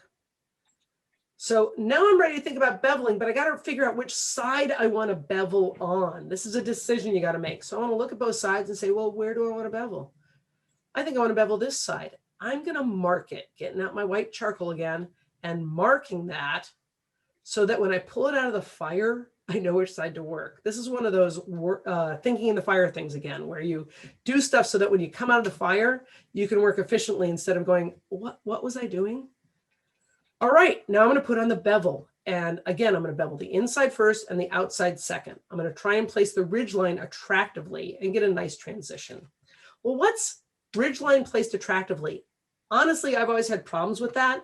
So recently, for my level 3 scroll grill, I traced out a blank 6 times in my notebook. You can see the dirt in my notebook, and drew a bunch of lines to see what looked good to try and figure it out. And this is the one I liked.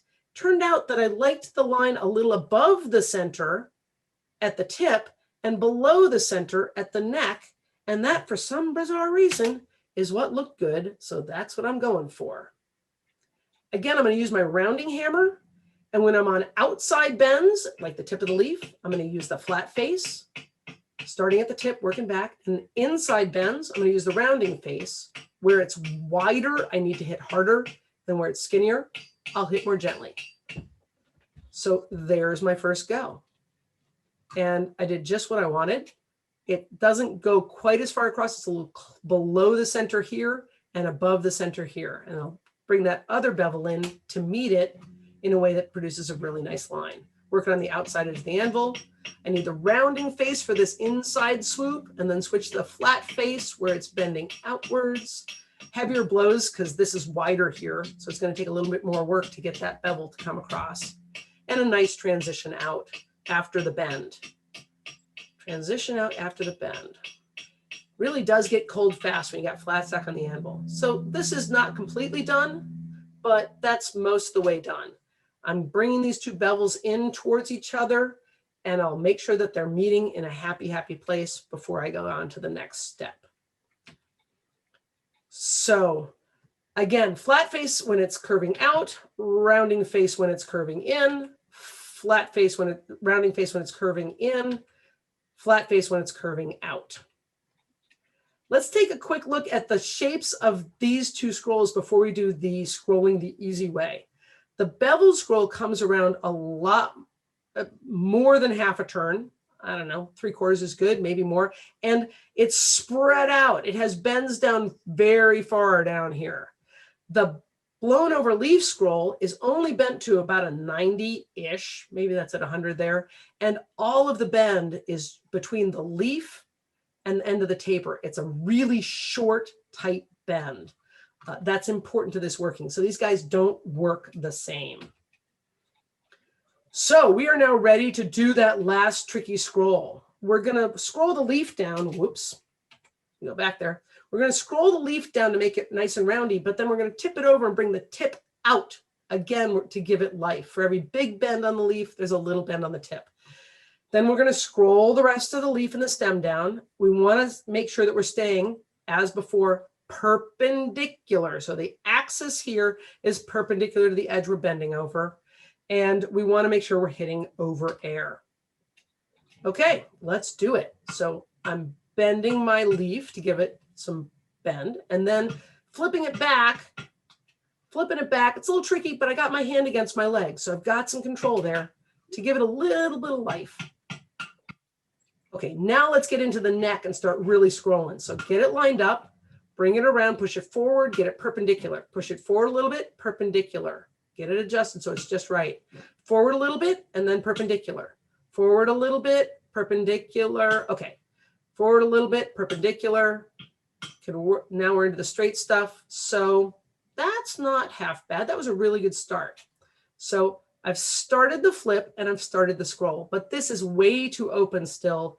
And you can see I started the flip because there's the edge of the bar, but it hasn't flipped through the whole like 90 degrees. So let's get it hot and get it tighter. I don't need to touch the leaf anymore. I'm going to start right behind the leaf at the top of the neck. Really tight. Man, there's hardly any space for air next to that anvil. Making sure I'm absolutely perpendicular each time. Now I've done the tight bend. I can be a little more gentle as I come across here. A little more gentle. And holy cats, look, the flip happened. There's the edge. Yes. Beautiful negative space in here. The only flaw with this thing now is that it's frankly just not scrolled up very much. So I just need to get it scrolled up a little bit more. Looking at it again. So I like the center. I'm going to quench it to lock it in. And I don't need to flip it anymore. So I'm back to the edge of the anvil, scrolling like I did before, down over the edge, flipping it up, looking at it, seeing where I need to adjust it, making sure it's in one plane. Just lifting it so I'm getting the wax where I need it. I want it to go a little bit further down. Get a gentle bend. Most scrolls, you need a gentle bend towards the end. So that's done. That came out pretty nicely. Ends with a nice, big, gentle swooping bend. And we've got that flip happening. That's pretty sweet. So what's good and bad on a blown over leaf scroll? Well, we want a flowing leaf. We don't want a leaf that has no life. Every big bend has a small bend at the tip. We want a short, distinctive leaf. If it's long, it goes across the scroll and it's going to look really weird. We don't want a long, skinny leaf, and we don't want a leaf that has no apparent end. You should know where the end of the leaf is. It should have a base. We want to get that flip, and it should happen in the leaf stem. Don't want to have little or no flip. The tightest bend on the scroll is just after the leaf, really tight there. We don't want a gradual scroll out from the leaf. I'll show you what happens with that. The negative space, when I was filming this for you guys, some kids were at the museum and I showed it to them, was talking about negative space, and they said, oh, on the nice one, it looks like a brontosaurus. So apparently you want an herbivorous dinosaur negative space. We don't want a blobby alien giant head with a tiny little neck negative space. The bevel ridge should look good, don't have a weird bevel line, and the whole thing should end up in one plane. So let's look at a couple of blown over leaf scrolls. These are both decent, but one of them looks better than the other. And we're seeing them on the back side and the front side. They both do the flip. The flip happens. Yay! They both have really smooth lines on them. No kinks, no flat spots, smooth lines. Yay! This guy here, it's tighter here, and then it's just gradually getting a little bit less tight as we come around. That's kind of neat. But the negative space, big blobby alien head with a skinny little neck. Something's wrong with this. The nice one, I've got a really tight bend right next to the leaf, not a gradual bend, tight bend, then it gradually opens up. And the negative space in here, when I outline it, is a brontosaurus, right? Isn't that a brontosaurus? I think it's a brontosaurus. So that is our telling the good from the bad. Here's the one I just did. I've got a brontosaurus on the inside. I've got a beautiful flip to the, we're on edge by here. And you've got really nice bevels with a leaf that has fantastic life. And that, I think, is the end of it. Ta-da! Yay! That 2 minutes. you did it. Yes. And that, danged if that doesn't look like a brontosaurus. Doesn't it look like a brontosaurus? I loved that. I was trying to show these kids what the idea of negative space was, and they cottoned onto it right away. And I held up those two scrolls, the nice one and the not so nice, and they said, "Oh, the nice one looks like a brontosaurus." Like, Hey, everybody, let yourself back into the room.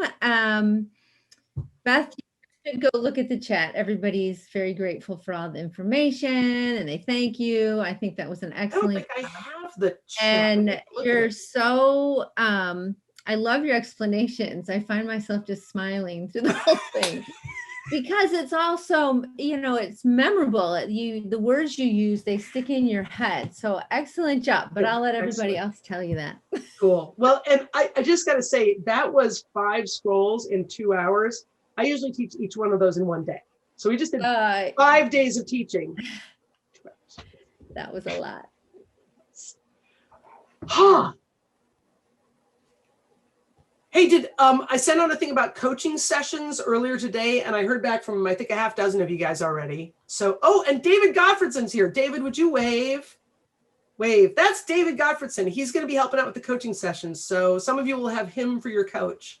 I'm thinking, I haven't done some of these in a while, I guess. I know you've done some of these very recently. He's done all the hard ones really recently. So if you get back to me on that email with what days and times work for you, I'll get them scheduled and send it back out to you, and you'll know when you're having your coaching session. Questions? Anything? Oh, we've got somebody else. Is there a difference between using a rawhide mallet and a wooden mallet? Yeah, the smell. That's the difference, is the smell. I think the rawhide's slightly denser, so it feels a little heavier, but just use a bigger wooden mallet, right? I'm a huge fan of really stupid big wooden mallets. They're great. Yep. By the way, rawhide mallets are massively expensive. I pick all mine up at like swap meets and yard sales and stuff. You know, that weird garage sale where you dig in the corners and go, oh, nice. How about $1? Instead of like $30 or something. So yeah, those are good to get used. Anything else? Is everybody's mind just kind of crumbling? Yeah. Carol's going, a little bit. Yeah, a little bit.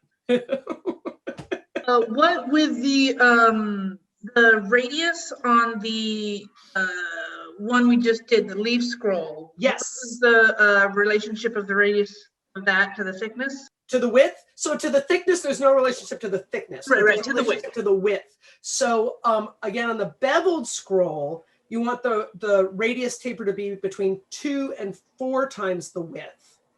On the blown over leaf scroll, you want it to be either the same length as the width or maybe up to 1.5 times the width, but no more than that. You want it to be really short. Trying to get that leaf tucked inside a decent looking scroll when it's really long is ugly and awkward. It just doesn't fit in anymore. So that's definitely something to play around with. Yeah. That's a fun one, by the way. Those really hard ones, I'd suggest trying those out with modeling clay, plasticine, because you can make a buttload of mistakes in like no time at all and get a lot of stuff fixed by doing that. It's also like, I don't actually have a forge at home. So in these COVID forge access limited times, it's a great way to practice stuff. You can do it at the kitchen table at night and get a lot of scrolling practice in before you go out to, yeah, exactly. Oh yeah. I have to tell you though, I recently learned when I went to try and get some very highly colored modeling clay, there's a modeling clay shortage on right now nationwide because the latest COVID activity for entertainment is claymation. We've all apparently got plenty of time to spend 3 weeks putting together 10 seconds of animation with colored modeling clay. So the clay shelves in my local art store are empty. Good luck. I still have like, I don't know, probably 30 pounds of it from when I was doing, making a Cyberman head, you know. Yeah, well, if you play in other arts, you probably have it lying around. Yep, useful stuff to have. Definitely. Anything else? A very good. What was wrong with some of these? Showing the examples that were just slightly off was very helpful. Good. I'm glad. I think it's really hard to see somebody do something nicely and have no clue how to fix stuff, because then it's just like, okay, I saw it done, but I don't know if I can do it. So I'm glad you found that helpful. I think understanding that stuff is important. Good. Good to know. So I'll show cracks and things in the future. Nice. So for the coaching sessions, I think the idea is try out what you want to on these and then bring your stuff with you to the coaching session and hold it up in front of the camera so that everybody can look at it and do a little bit of self-critique first. Hey, I think this part's cool, but I don't know what's going on over here. Or I know that's a kink, but I don't remember how to fix that. And that's what the coaching session is all about. The coaching sessions are actually going to start off with a little bit more content on some general ideas about how to improve. How do you get better in a deliberate way other than just practice, practice, practice. And a quick review of all this stuff, including very quickly all those steps so that we can look at that. Hey, Beth, I noticed you don't use any scrolling tongs or anything after the fact to kind of, the purpose is to forge them well enough at the start so you don't have to. Yeah, so that's a really good point. That's something that's actually in the stuff that we're going to include later. But I think, do I have scrolling tongs? Oh, hell yeah. Do I have scrolling wrenches? Many of them. Do I have scrolling forks, which are just taking a piece of round stock and bending it to a parallel U shape and putting it in the vise? Of course I do. But I think to learn scrolls, it's really good to try and do it as much as possible with just a hammer and an anvil. And I'm going to use those to open it up if I've screwed up. But for learning, I try not to use those guys to tweak it closed. Why? I actually think that scrolls are about a lot more than scrolls. I think that learning good scrolling is, it's an exercise. It's almost like learning your multiplication tables that really trains you in connecting your eye, your brain, and your hand to get the metal into the shape you want. And if you're doing that by just wrenching it back and forth all the time, you're not building your real blacksmithing skills of seeing where it needs to be hit, understanding where it needs to be hit, and then actually successfully hitting it there. So I really try as much as I can to do it just with my hammer and my hand, especially if you're trying to build your skills up. Right. If you can do it with your hammer, you can absolutely do it with a couple of wrenches really quick because you understand it. If you can't do it with a hammer, you could spend days wrenching back and forth and still not getting a nice shape because you don't actually understand it yet.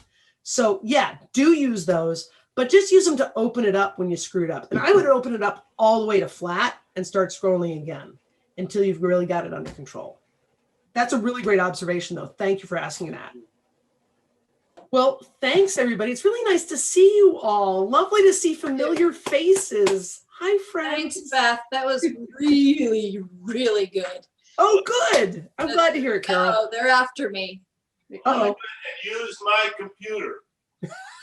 Oh my God. I gotta go. Okay, bye. Yes, to go to supper. Come on.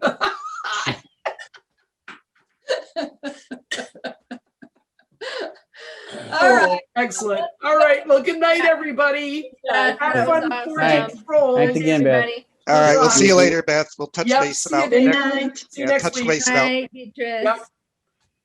Oh, bye, Jim. Bye, Jim. It was awesome to see you, Bo. Nice to see you too. Look forward to seeing you again sometime, even virtually, man. It's all a pleasure.